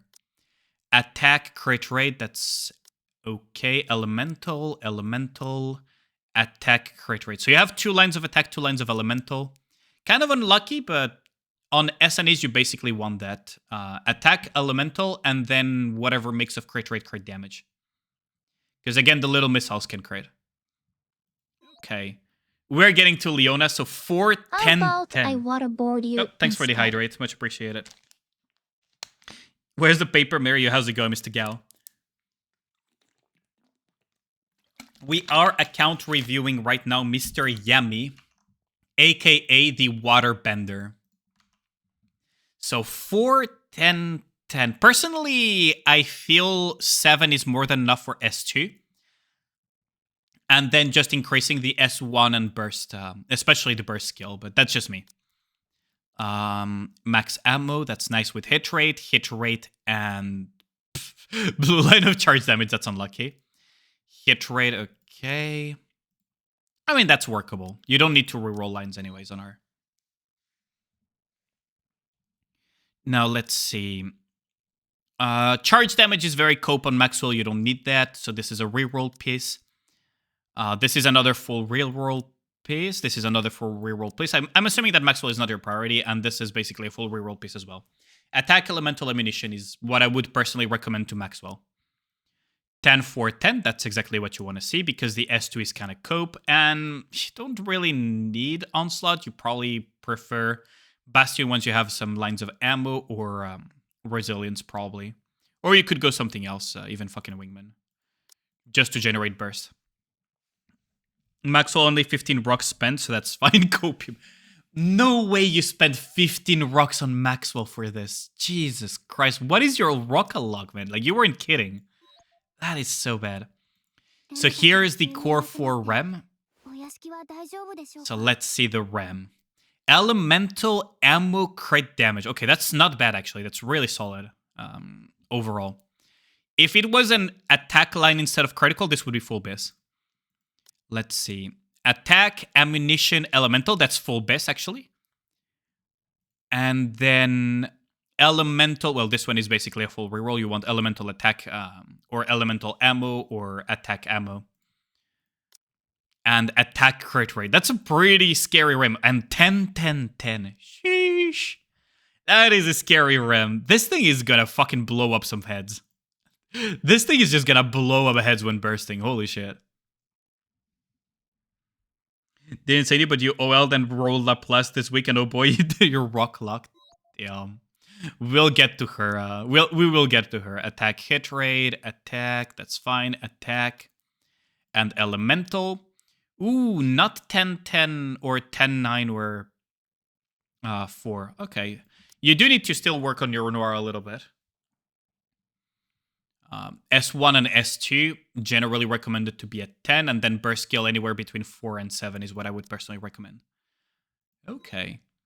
Sugar, 4-4-10 on the burst. Jeez. Yeah, that is for shotgun team come shenanigans, isn't it? You're gonna have a field day on Indivilla, aren't you? With a shotgun team with Sugar. So full OL has attack on the final line. That's actually pretty pog. Hit rate blackline. Jesus Christ, that thing is a sniper. Wait, this thing is a sniper rifle. This is not a shotgun. Hit rate here, hit rate here, hit rate here. Generally, you would want ammunition, well, attack elemental ammunition on her though. But this thing is a fucking sniper rifle. This thing is an actual sniper rifle. Although you do gain some reload speed, but you know, extra ammo when you have so much attack speed is really nice. And she already gains on her own hit rate anyways. Blanc, almost full OL. You're still missing the boots, so best of luck with that. 4-4-10. Yep. S1, you can leave it at level 1, at level 4, I mean. And then S2, you could make a case for anywhere between 4 and 10, depending on how much healing you want Aria over Blanc.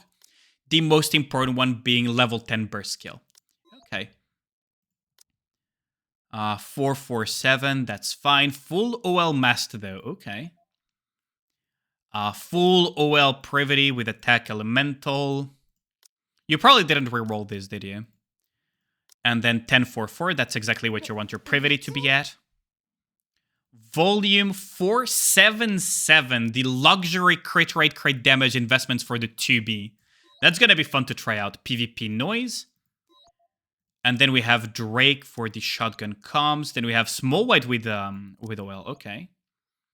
Laplace OL, you said you rerolled that recently. So elemental attack. Ammo, you don't really want it on Laplace though, from my perspective.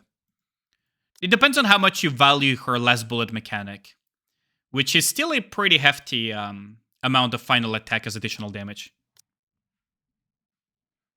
The only one who dares to run SG efficiently on Bird SR. Fair enough. PvP Rapunzel, okay. Best cut, that's fine. Okay, we're probably at the leftover, so we're gonna... wait, how much is your poly? Yeah, no, your poly is... Okay, now we're gonna just go straight into the Neve because these are the leftovers. Yeah, these are just leftovers. So let's just go straight to the Neve, which is the... I think you're just a horny and little I girl. saw that little...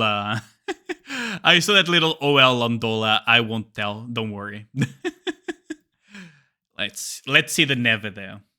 So Mr. Yami here has full OL level 5 Neve with hit rate, elemental damage, and crit damage. Elemental and hit rate. Hit rate again, though. You really like your hit rate on shotguns, huh? Attack, ammo, and charge damage, and ammo capacity and attack. Personally, I would just recommend attack, elemental damage, ammunition on Neve. And 10-10-10, of course. Final attack, deals pierce damage for 2 rounds. Attack when entering full burst. And she gives herself hit rate and critical rate. Jesus, that is the Neve. Yep. Your SGs have 100% core shot accuracy. Deal with it. That's gonna be interesting to look at. That is funny, though. Okay. Okay, so we had already reached the leftover range. So you wanted me to try your 2B on train just to see how hard she hits. Do you have the team already preset? Let's see. Let's see. What have you set for 2B one shot on train? Okay. Well, you technically... Hold on. Couldn't you... So this gives crit damage...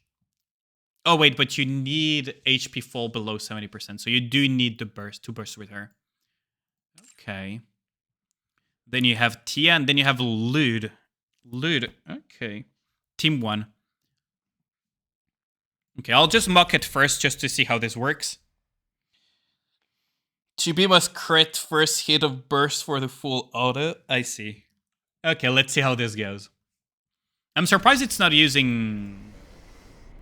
It doesn't use, instead of Lude, volume or something. Oh, did that crit or not? I couldn't tell.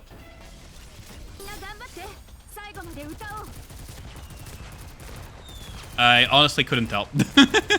That was a very quick transition, though. Okay, that's funny. It did? Okay, so you're very close to one-shotting train with... Whoops. That's funny. Wait, that 2B just fucking annihilated 8 stages of train in one hit. 52 million. 52.7 mil hit with 2B. Sheesh. If she crits, you go into phase 2 mid-burst. I see. That is crazy. I'm surprised. Hold on, let me just test something. Hold on. Let me just try something, right? So of course you want this. Of course you want this. Of course you want Chibi. And of course you want hold on. What else did you want? Hold on, let's see. And noise, yeah, of course. So of course you would want the noise as well for the max HP increase. Now, what I don't remember is why not... Like, sure, you're not going to be bursting with volume, but this reduces the crit fish and increases the crit damage. Or let me check, does 8 give max HP of burst or not? after 120 normal attack. So it's a little bit slow though. That would be mid-fight. I'm actually curious if this wouldn't work better though. Let me just mock this. Oh, it's not about the crit. It's about the crit damage off burst. Just for a little bit of extra crit damage. See if that works. Yeah, how's it going, Waffle? I just want to see if it makes a diff or not.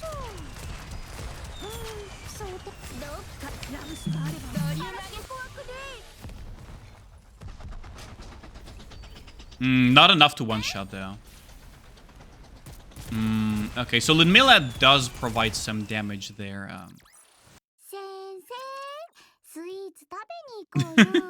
You started playing the April Fool's event, seeing stuff like this is crazy. Oh yeah, this is an account that I'm reviewing, though. Maybe there has to be something that amplifies the damage more than this. Because, sure, we could use Lud, but couldn't we... So we do need to... Let's see.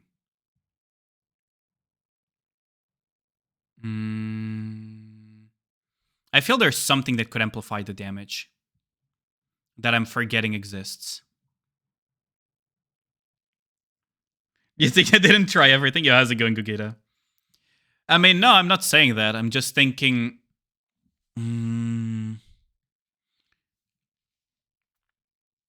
Let's see. Yeah, no, that's probably the best team you can pull at the moment, isn't it? I'm just trying to think what gives crit off burst. I'm just trying to think of something that gives crit damage off burst, like crit damage itself. Like besides volume. Because yeah, Ludmilla just cleans up the rest, but... Like, what would give crit damage of burst? Yeah, you will actually one-shot regardless, so that's true. That is true. It's still very funny to observe, though.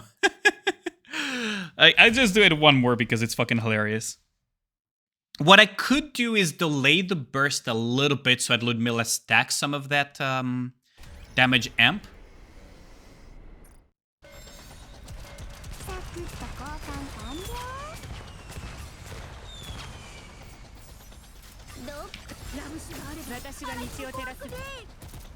Oh, that didn't crit.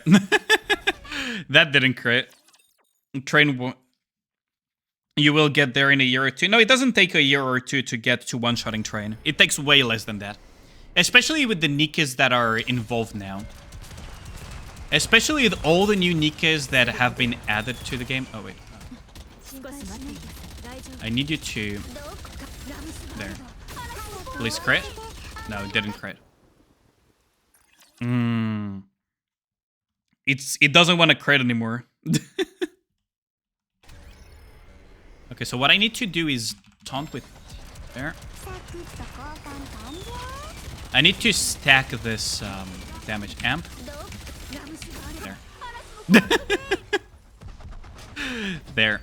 Not enough though. Not enough. Why is it doing less damage than earlier though?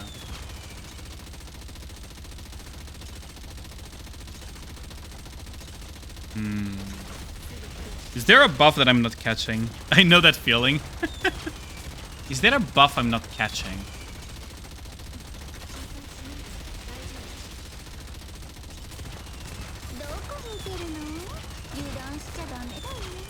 Is there a buff I'm just not catching?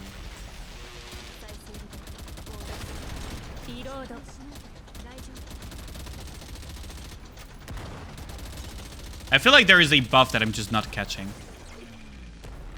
2 separate hits with individual... Oh, both have... Oh, yeah, both have to crit then to almost one-shot it, huh? You're probably gonna get there once you get massed skills and burst leveled up, though. For the consistency. That's crazy, though. Do you use 2B in Arena as well or not? That is... I'm actually curious. Oh, wait, you probably don't care about Arena, do you? Can anyone even hit you? This guy cannot hit you. This guy can probably not hit you either. I don't know why he's hiding his fucking sync level because it's not worth hiding, but... And this guy is also hiding his sync, okay. It's not like you can actually, look here and just see their freaking sync level, 375. So yeah, nobody dares even touch you at this point.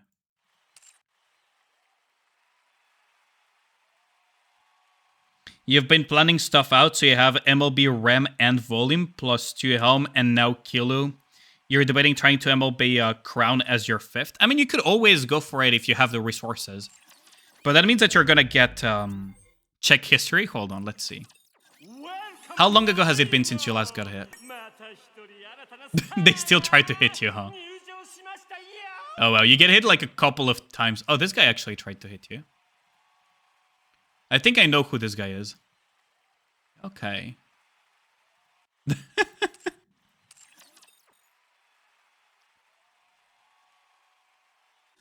Best you've seen is HP leaving train at half HP bar after burst. Damn, that's crazy. Okay, is there anything else you want me to look into your account, Mr. Yami? Or will that be it? You can tell by the dates, yeah. You almost never get hit. Which is understandable, because not a lot of people can hit for level 400s.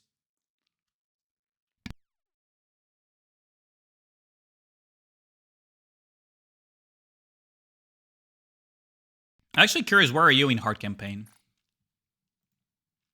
1929, okay. You can try shooting range SG if you're curious about them. Oh, sure. I'm actually curious about that whole, about that hit rate shotgun. Let's just bring him to the shooting range. Let's see. So this is your SG team, right?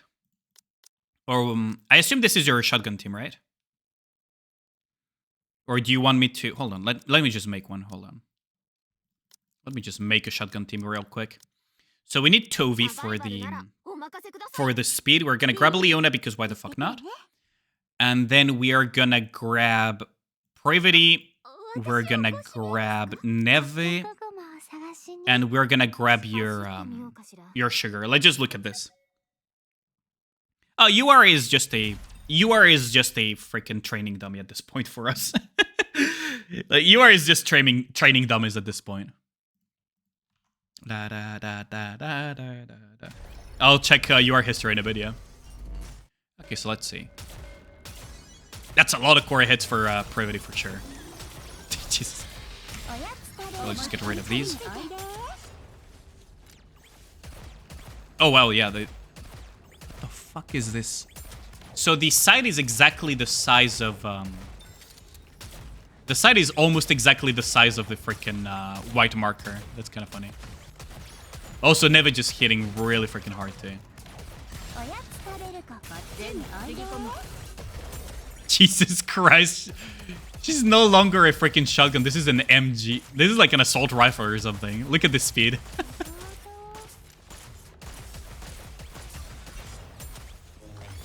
Sheesh.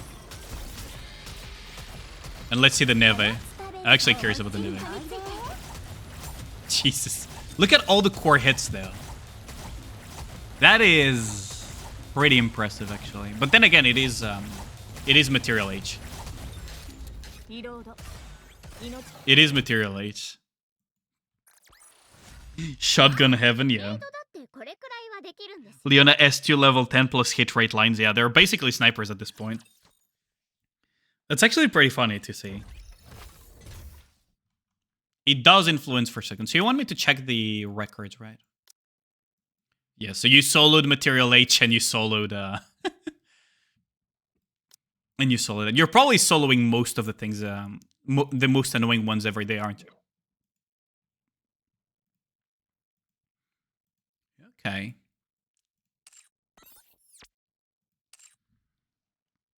Joking when you say 100% core shot accuracy. I'm surprised, honestly. That is pretty impressive. Also, collect your things and clean up your friends list. Okay. So is there anything else you saw level 10 this time? Nice. Is there anything else you want me to check on your account, Mr. Yami? Otherwise, I'll go back to my account and close out this account review.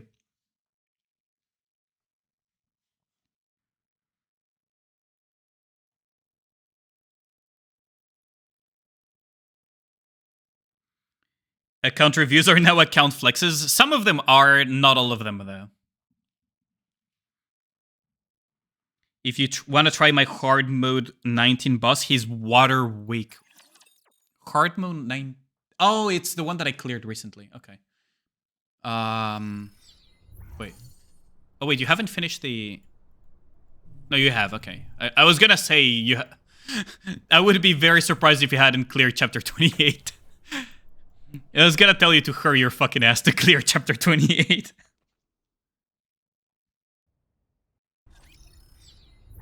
Okay, so let's see. So you have cleaned up the entire thing. I actually ignored the one here because it's a freaking annoyance. Let's see. So that is definitely not a team that I would use. Why is Enemy here? Okay. Let's see. So S1, probably leader. S2... I could use Rem or I could just use Negatia. Negatia. And then you have a very powerful Winter Loot, don't you? And then we probably need a Red Hood. I don't remember how strong your Red Hood was, but this is probably the best team here. Unless we go with the Alice cheese that I used. Let's see. Yo, how's it going, Mr. Judo? Hold on, let me shout you out, homie. How's the day been, Mr. Judo?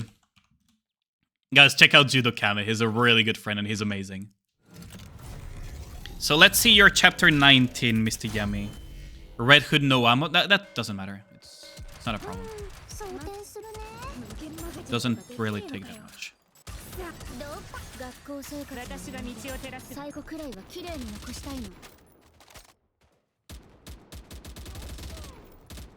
Oh, I cleared the...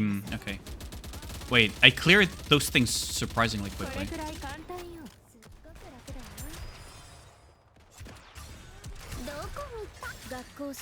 This feels weird. Okay, die. We get rid of this one and then this one.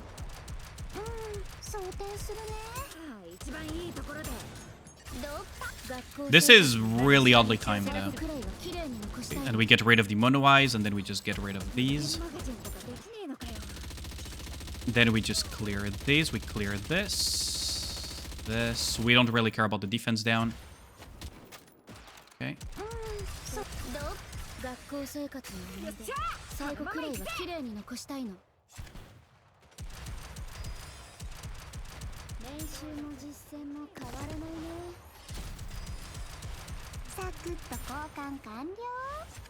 Okay. And up. There we go. Yeah, I forgot to check your sync level. I forgot to check the sync level. But yeah, I'm not gonna clear it though. Because I'm assuming that you want to clear it yourself, so I'm not gonna clear it. You got home and your PC stopped, and you thought your PC stopped working? Ooh. Is it like chugging or is it struggling? Hopefully it's not a big issue. What would you say a decent squad is for train on EX? Maybe more than first level rewards. It depends on what you have available. Because for example, Red Hood can absolutely carry you through very high rewards, even at lower investments. Argonaut. If you have a Red Hood, you can go something like Negatia Red Hood plus something else. And then what you aim to do is kill the turret and then kill the box and then kill the turrets and then kill left. If you don't have the damage to do that, what you can do is either use things like Noah involved. You can use things like Noise Dance. You can use Sakura Ludmilla to just taunt away the damage while you clear everything. There's a lot of options. You'll just clear when you're not lazy. You think you can nuke it with the Exclude and X Neon if you try that? Yeah. Wait, we can probably nuke it. Only Tia, no Nega. Okay. How much damage would your freaking Neon do? Hold on. Neon, Lude, and okay, let's try it. Let's try the Waterbenders team. My man is the Waterbender here, chat. Let's try that. But so, for example, if you have Sakura Ludmilla, you can definitely do the cheese of the Sakura one.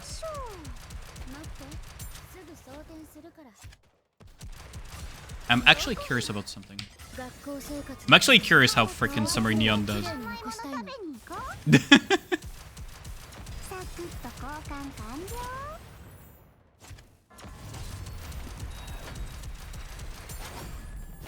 Jesus Christ.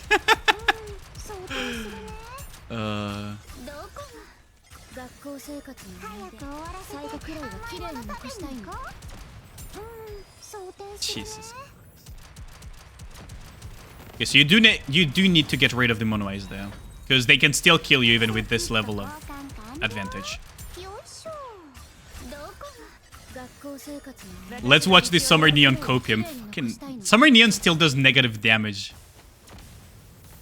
Man, I kind of low-key wish that Summer Neon was really, really solid. Unfortunately, Summer Neon was what it was.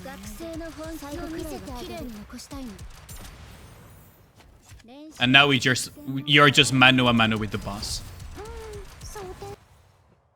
Although she is doing respectable damage here, surprisingly. Regular or winter? Regular. So the idea behind... Okay, I'm gonna swap to my account. Remember someone thought Summer Anise was shit because Summer Neon is bad? I remember that. Yeah, I remember that. Summer Neon pretty hot? Yeah, unfortunately not amazing in terms of kit. But yeah. So I'll be swapping to my account. Thanks a lot for showing me your account, Mr. Yami. I'll mark this as completed. And we shall go into my account. The Waterbender account, everyone. It's such a cool account, though. I gotta say. It is such a cool account. Let's close this out. And let's go back to my account.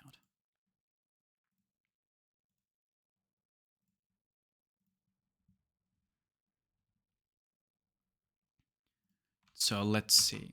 I've been trying hard. Said no more counting dollars. We'll be counting stars. Lately, I've been losing sleep, dreaming about the things that we could be. There we go. Back to my account. So,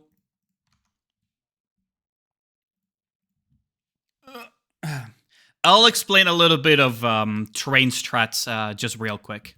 Argonaut. You need to bitch about it on Twitter. When she gets a rerun, I want Summer Neon buff. It would be nice to have something of a buff, yeah. If you upload account reviews on YouTube, but if you feel like posting mine, you have my permission. Oh, thank you. I'll put a stream marker. I'll put a stream marker then for that.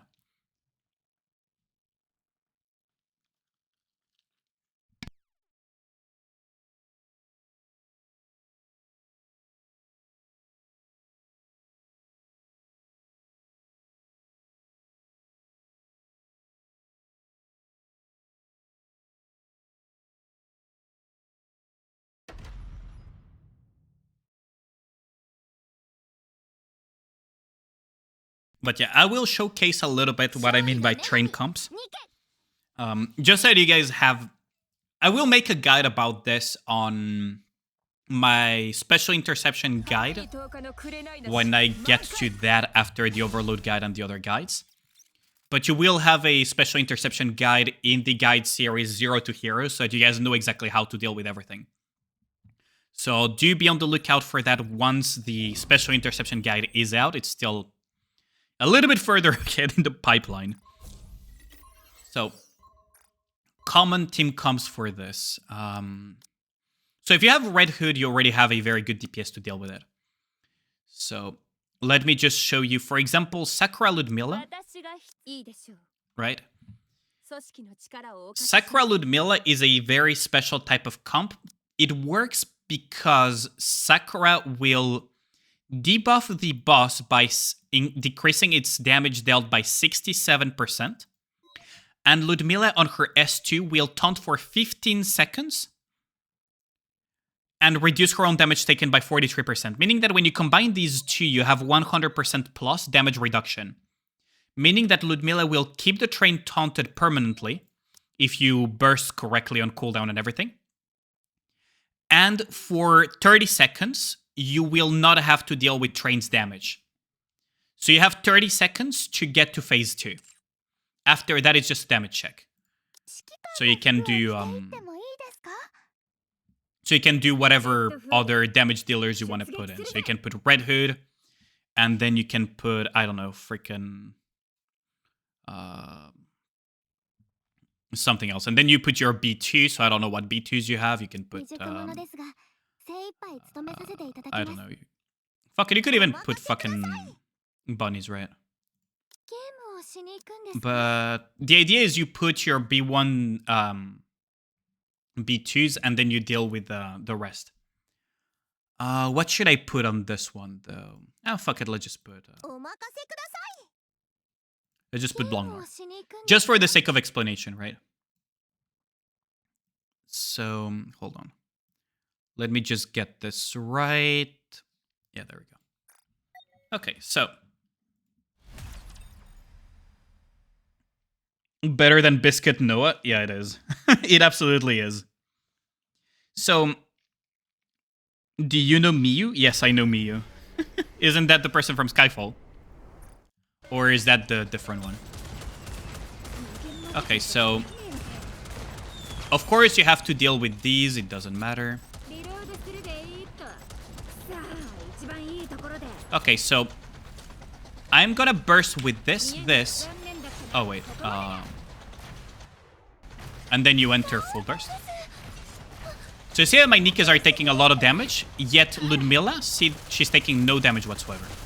So the idea is that you have to clear all of these before it runs out so that you can go into phase 2. And again, you can just do it again. And hopefully you just clear everything before it runs out. You see that Ludmilla is basically invincible right now.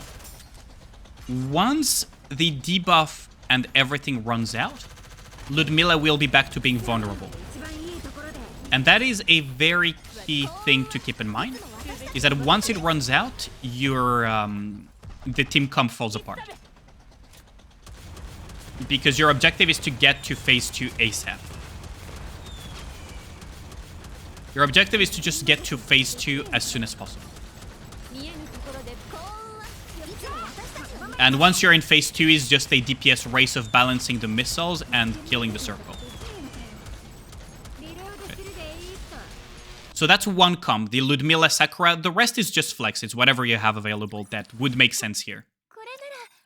Yeah, how's it going, Onyx? If Miyu has Neve and Esnion PTSD, you know where it comes from. Fucking poor Miyu. So that's one. Now, the other one that was just mentioned by Shish is that you can do Noah Biscuit. And technically, if you have SNEs, you could just fucking, you know, fuck it, we ball comp, right, with this. But the idea is mostly that you have these two. Noah will taunt and invuln. And Biscuit will also allow Noah to just stay alive through everything. It's very similar to the Makima Biscuit comp as well. So Makima has an Indomitable on herself, and she also gets an Indom from Biscuit. So you put these two together, and then you just put, you know, whatever fits the bill. And then you put a B1, preferably cooldown reduction, and you just ball. Just get a 2B clueless. You need a very invested 2B.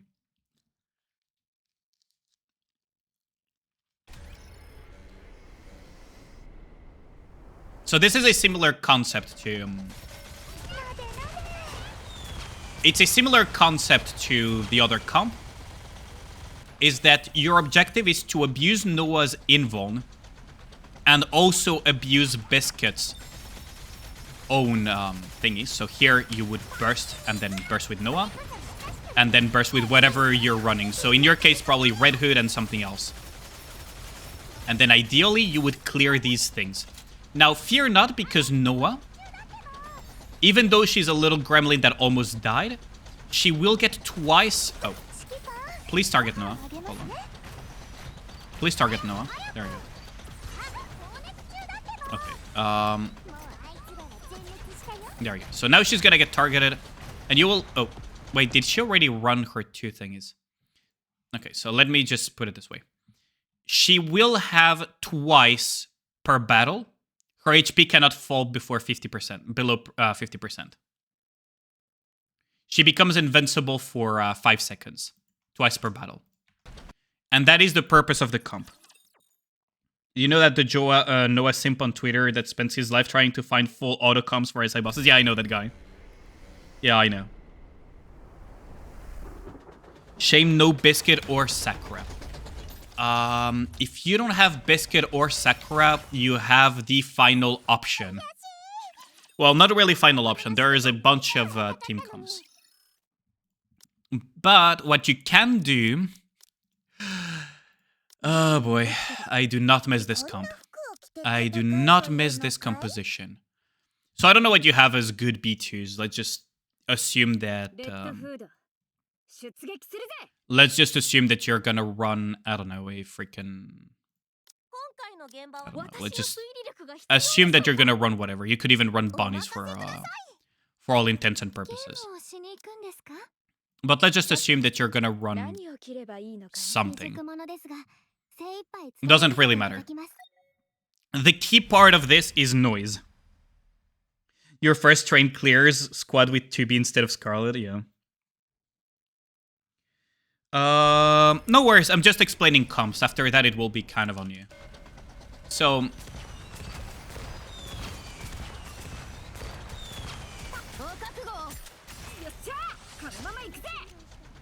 So what I want to deal with...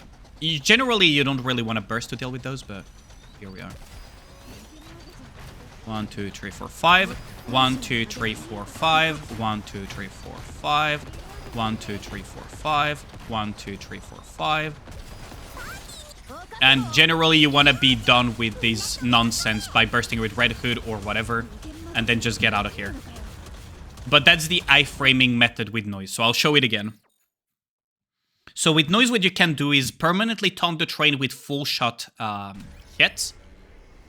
Let me just show you. So you want to, you know, deal with the missiles as usual. You kind of just deal with the missiles just to not have to care about them. And then your objective is to...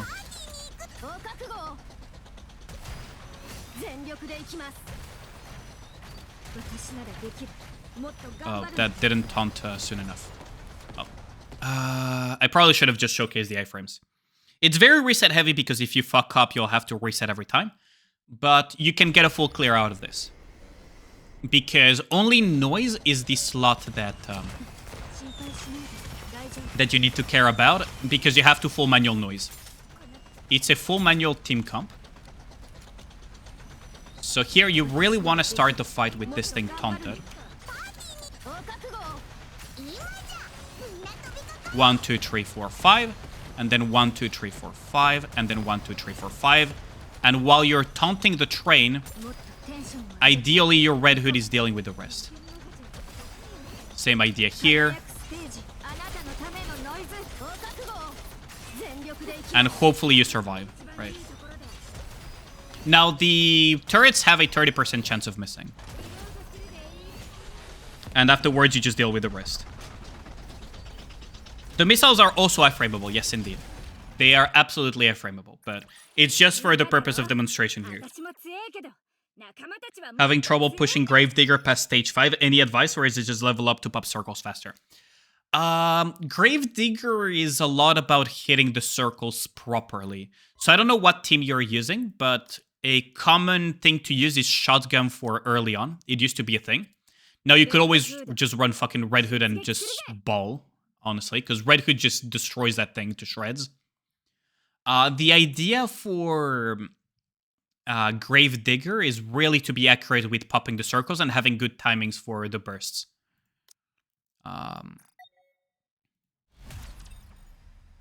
You still have your video of train with your Mihara account with 444 film. Thanks a lot, Gao. I appreciate it. You're gonna make me blush. So the idea is that you have to clear these circles properly, right? You have to be accurate with those. And in this phase, they might seem a little bit tanky, but the thing that you have to be on the lookout for is not so much the circles in this phase, but rather the transition. Also, you can fail once, right? Now, these are the circles that you really need to pay attention to. Because these are the ones, the first one you cannot fail. If you fail them, you will get hit. Now, these ones I can fail, it doesn't matter. See? These ones I cannot fail, however. And these ones I think I can fail? I don't remember. Yeah, these ones I can fail. It's not 1 out of 2, by the way. It's based on train positioning. So these two sets I couldn't fail, but this one I should be able to fail. These I cannot fail, however. These... I'm not sure if these ones I could fail. No, this ones I could fail. These ones, however, if I fail them, I'm gonna get hit. See?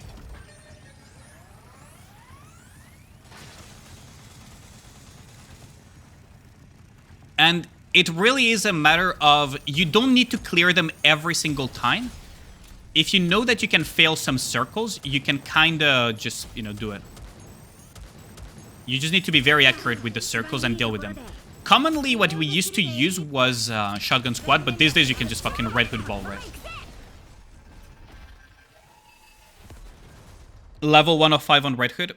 Like the thing is, Red Hood is surprisingly potent when it comes to dealing damage to it, because Gravedigger is Iron weak, by the way, so Red Hood has an advantage on it. My god, it's Argentina. But yeah, commonly we used to use what we call the Shotgun Squad.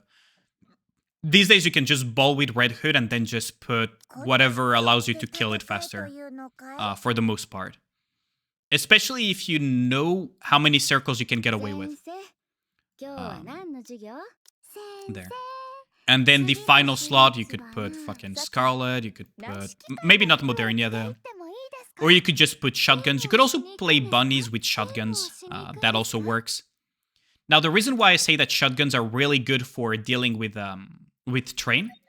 not with Train, with Gravedigger, is I'll show you with Naga.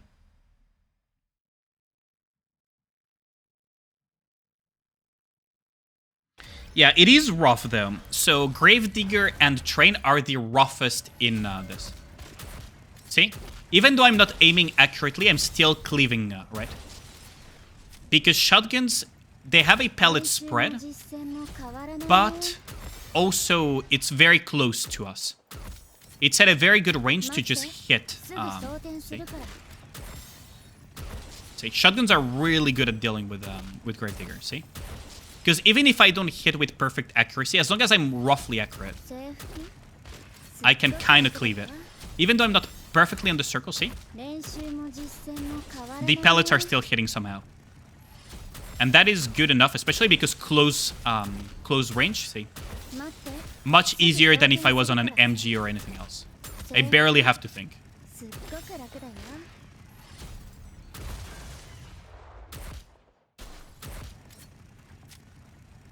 Gravedigger on phone is absolute pain, yes.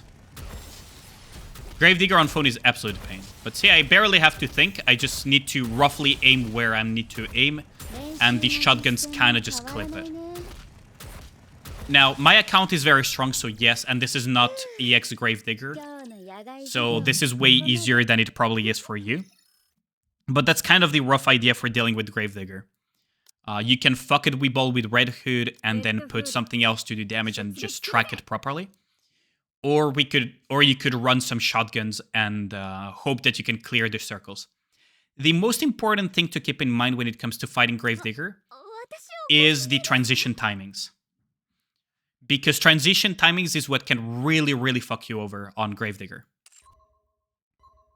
If you transition at a wrong timing, so for example, if you're ending a burst and Gravedigger transitions, you can be kind of screwed by that. And that's the joke that I made on my that's the joke that I made on my Zero to Hero Guide 1, Right, so let me just show you chat. This is one of the jokes that I made on my Zero to Hero guide. Hold on, let me just show you. So, want to know why this burst is horrendous? So, I'll give you the answer, chat. Since you guys are watching the stream, I'll give you the answer. So, this burst timing is absolutely down bad horrendous. I have a lot of damage, so it doesn't really matter. But this burst in particular, I intentionally did it poorly. Because what's going to happen here is my burst is going to end around the time the boss transitions. And because the boss is transitioning to the final phase, the deadliest of phases, as the burst is about to end, you're fucked. So that's what I mean by keep in mind the transitions. Because the burst is gonna end, and I'm just gonna transition exactly at the tail end. Which is really bad, because those circles initially, that is the one shot that's gonna happen to you.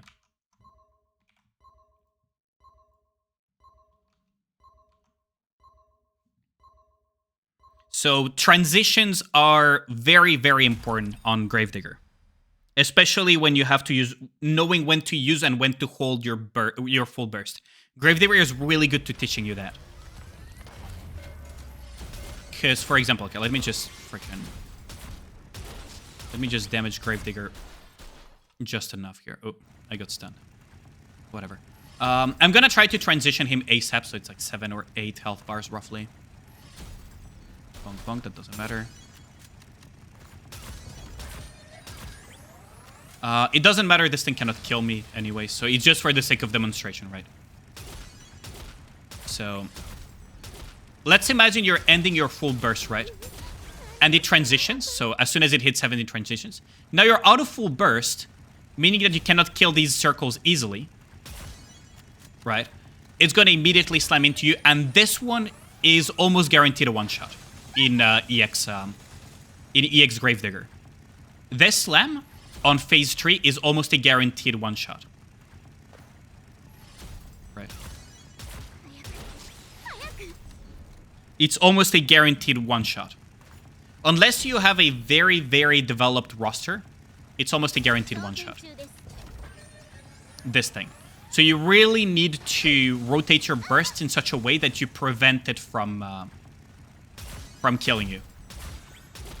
Because at the end of the day, dying is a damage loss. Right? It really can't kill the circles without a burst. That's why you need to time the bursts. Because, okay, so let me just show you again.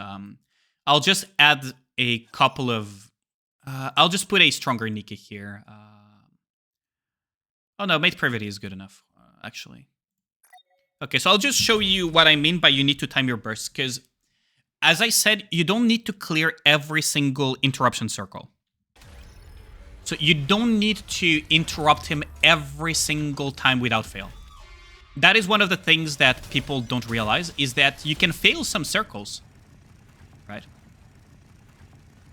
You can fail some circles, and he's not going to slam you every time.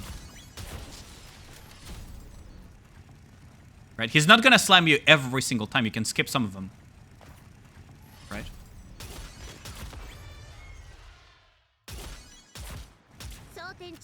So this one I cannot fail.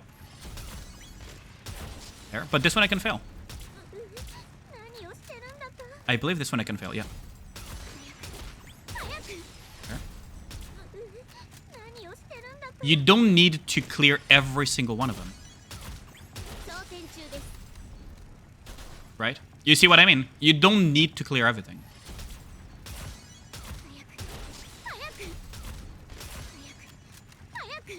Right? You absolutely do not have to clear everything. And especially if you transition at a correct timing, you're also interrupting the circles indirectly. So I do not need to interrupt everything, and that's something to keep in mind for Gravedigger, right? You do not have to clear every single last one of those circles. Now, it takes a little bit of learning to know which ones can and which ones cannot. But yeah, see? As long as you rotate your bursts correctly, you're kind of safe. It doesn't matter what he does, you can just frickin'... You don't have to clear everything.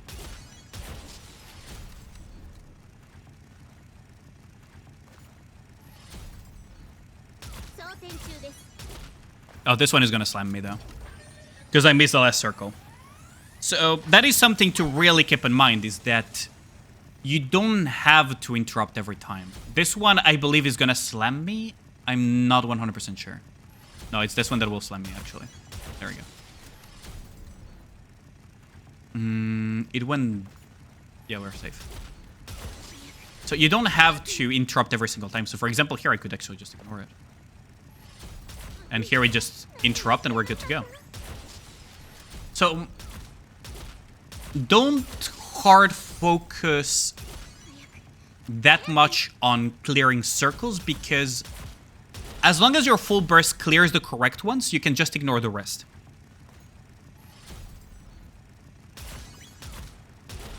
Right? As you can see here, I am just not interrupting every single time. What you have to keep in mind is that is correct burst rotation, and you don't have to interrupt everything. Right. That is the key thing. To remember for Gravedigger. Correct burst, remember the HP transitions, and remember that you don't have to interrupt everything. Those are the three things, and after that, it's just a matter of doing the correct composition. So Red Hood plus, for example, Bonnie's leader, and I don't know, maybe a Modernia or a shotgun or something. Shotgun comps, that type of stuff.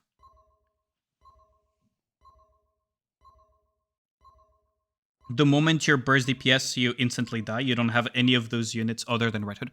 Red Hood is good enough to push pretty far, though. Now, do keep in mind that if you're on a weaker account, Waffle, it will take a while to fully clear. It's not going to be instant, right? Just gather the gear, gather the skills and everything, and just get there at your own pace. But yeah, do keep in mind that, you know, some standout Nikes are things like Noir and Blanc, because Noir actually gives damage to interruption circles. Shotgun Nikes that are powerful are also nice to have. Just in general for it. Even Sugar kind of works, but it's not as important anymore. And you can just put something like a Red Hood, and then you can put like full meta shit. Right. You could go full meta shit. You could go... what's it called? Shotguns that to fill up the roster as well. Yeah, you have options basically. But yeah, standout Nikes are definitely these shotguns in general, or things that allow you to do a huge chunk of damage and then transition at correct timings. Guilty is also quite good here, actually. Guilty does a fuck ton of damage. You could always still use Nagatia, because Naga is shotgun. Nagatia allow you to do a lot of damage.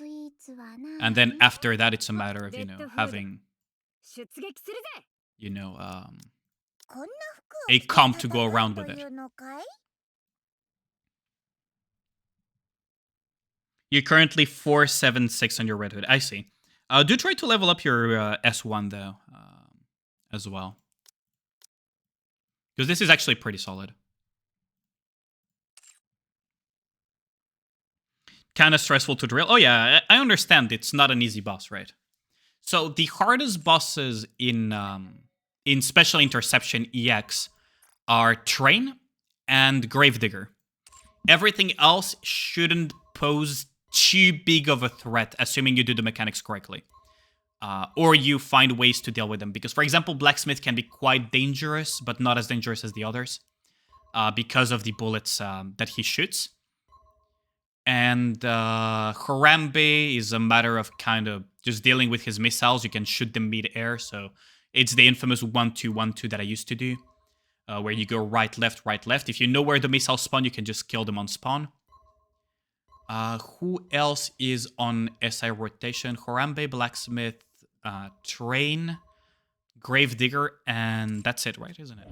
I always forget the rotation these days. Drill took you time to understand the burst rotation. Yeah, it's to some extent trial and error as well, because it's not something that I can teach you, because the burst rotation depends on your own damage output. Right? These are the type of tweaks that I cannot teach you, because the damage you do is not the same to the damage that I do, right?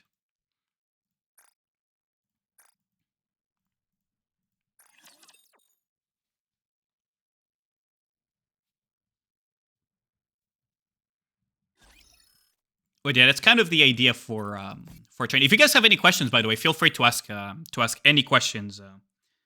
Bryce said you have mock battle for SI now. That was not the case before. Yeah, back in the day, you had to fight SI and Alta 4 if you fucked up.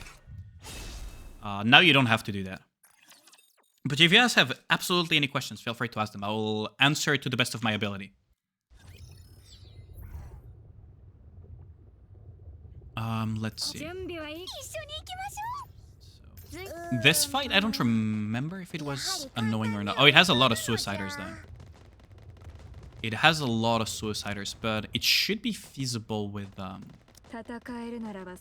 should be doable with this, shouldn't it?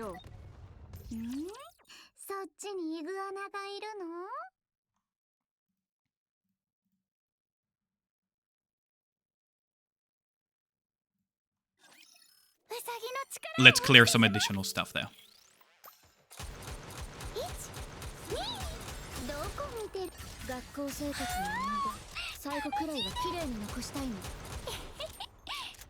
Oh, these are a lot of lures.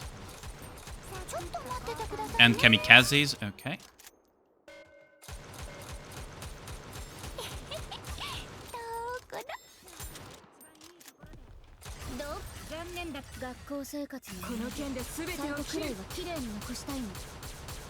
There we go.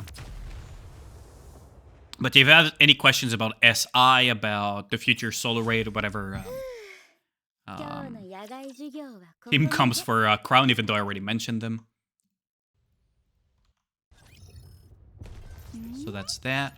You can probably grab here too. How annoying was this one? I don't even remember why I skipped. Probably because I just wanted to get to... Oh, this one has binders, right. Probably because I just wanted to get to Nihilister. That's probably why I skipped.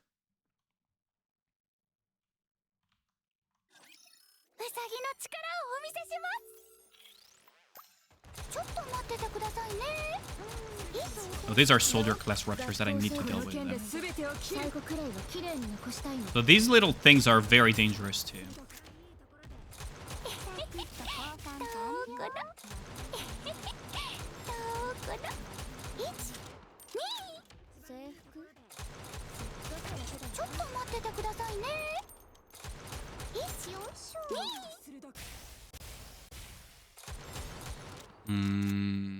There. There.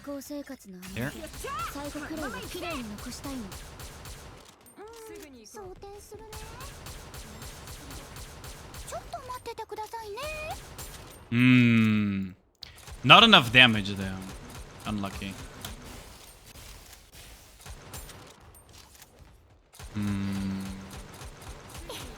I don't know if I'll have the damage to kill this thing. Maybe I should try again and just be a little bit cleaner. Do you reckon you should blast your gem storage for Crown 1 body? You should absolutely get 1 copy. She is very future-proof and she's very, very powerful. Absolutely worth getting. She's incredibly, incredibly powerful.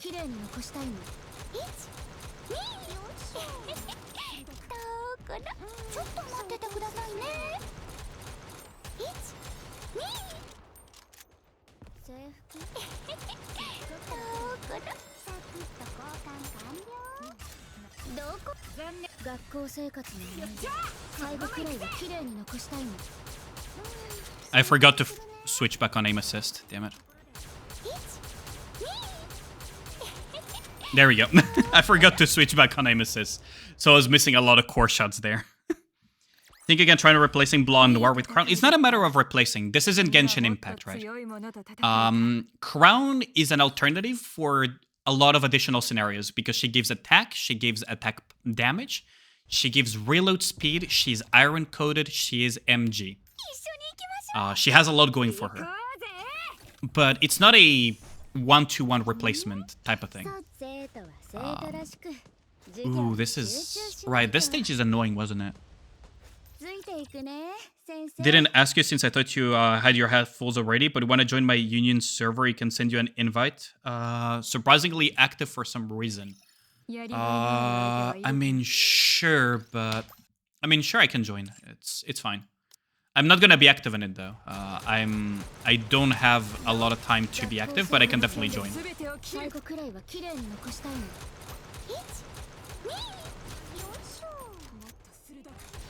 Ooh, I killed it. Damn it.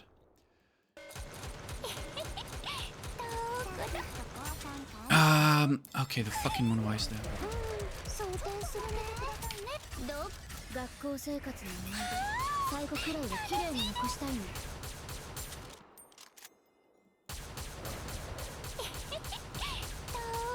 Oh, goddammit. One bullet away from killing this thing. I was one bullet away from killing it. Damn it. That you could join Void's Discord, but that's not possible. You can, but you cannot join the Void segment of it. We have a alliance type of Discord, but you cannot access the Void exclusive ones, right? Unless you're a member of Void. Because that's where we have all of our strategies and everything, right? Okay.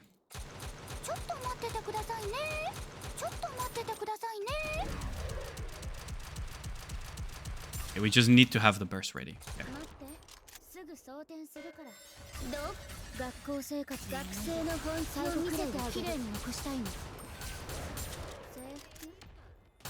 There we go, easy peasy.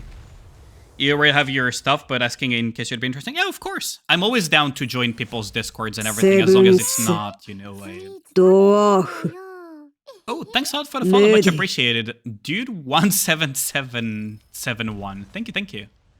Also, Waffleman, sorry I missed your follow earlier. Thank you, much appreciated.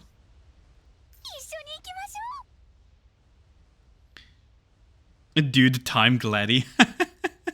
But yeah, I'm always down to joining people's servers and everything, as long as they're not toxic or whatever, right? If it gets too Monkaios, I'll just leave, basically. We can do the EX stage too, because EX stages are always fucking easy. Well, almost always fucking easy. Oh, relic, relic, relic. Shiny, shiny, shiny. EX stage, what are we fighting? This, okay. Honestly, it doesn't matter. Well, yeah. You're gonna core 7 crown? Damn, nice.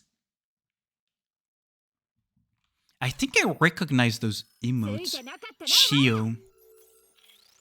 I feel like I've seen those somewhere. But yeah, thanks a lot for the follow, much appreciated. I hope my explanations helped out with that.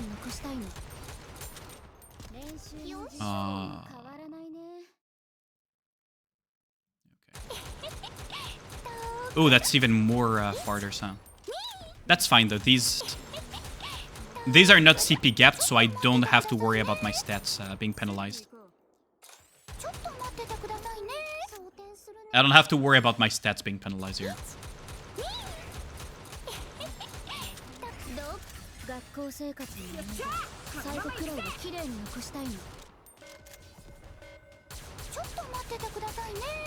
There we go. You're super toxic. Join my Discord, the toxic big ass Nika lovers. So she spam them on Nika streamers. Oh, I see. That's probably why I saw it somewhere. Ass loving. How is an ass lover toxic, man? As you can pop exactly 0 circles without bursting, and currently it's between getting hit by the drill phase 1 or phase 2. I see. I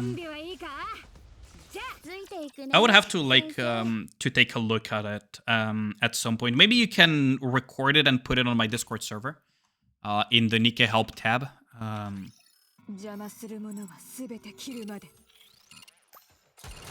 Oh, this is fucking toxic. Oh, this is fucking toxic.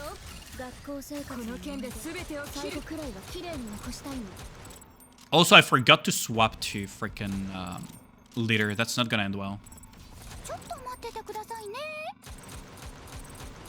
Oh, this stage is toxic. This stage is actually toxic.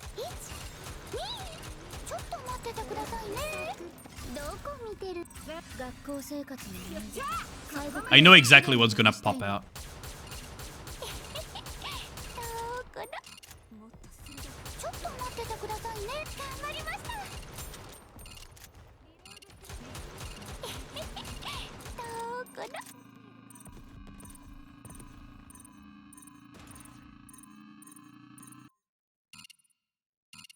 Ooh, almost. 3, 2, 1. There we go. But yeah, you can definitely post like a small video or something in the help tab of my Nikkei, on the Nikkei tab of my Discord, and I can try to take a look at it, see what I can help you with. Because otherwise it's a little bit difficult for me, and I cannot give account reviews for free for obvious reasons. For obvious reasons, I cannot give account reviews for free.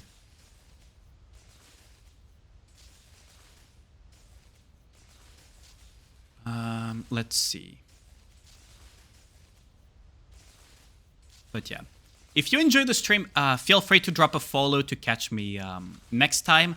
For tonight, that will be it. I'm kind of like Cinderella. I end at the time that is midnight for me. So thanks a lot for everyone that dropped by. Exclamation raid 1 for subs. Raid 2 for non-subs. I would appreciate if you copy this. Thanks a lot for the hydrate. I'll do it in a second. I'll be sending you guys over to... Let me think. Who should I send you guys over to? You know what? Let's send you guys over to Mr. Sky. It's been a while. Sky JLV. There we go. He's also a fellow Nikkei streamer. He is incredibly knowledgeable about the game as well. So you can also ask him a lot of questions too. And yeah, I'll catch you guys tomorrow for some more Nikkei stuff. On Wednesday, I will exceptionally probably not stream because I have some real-life commitments that are quite important. But otherwise, yeah, I'll catch you guys tomorrow. Don't forget to check out as well the guide videos and the videos that I will be posting on YouTube, if you haven't already. And yeah, let's see you guys. Pregnant? No. Don't forget your slippers. Yeah, have a good one, guys. Thanks a lot for dropping by.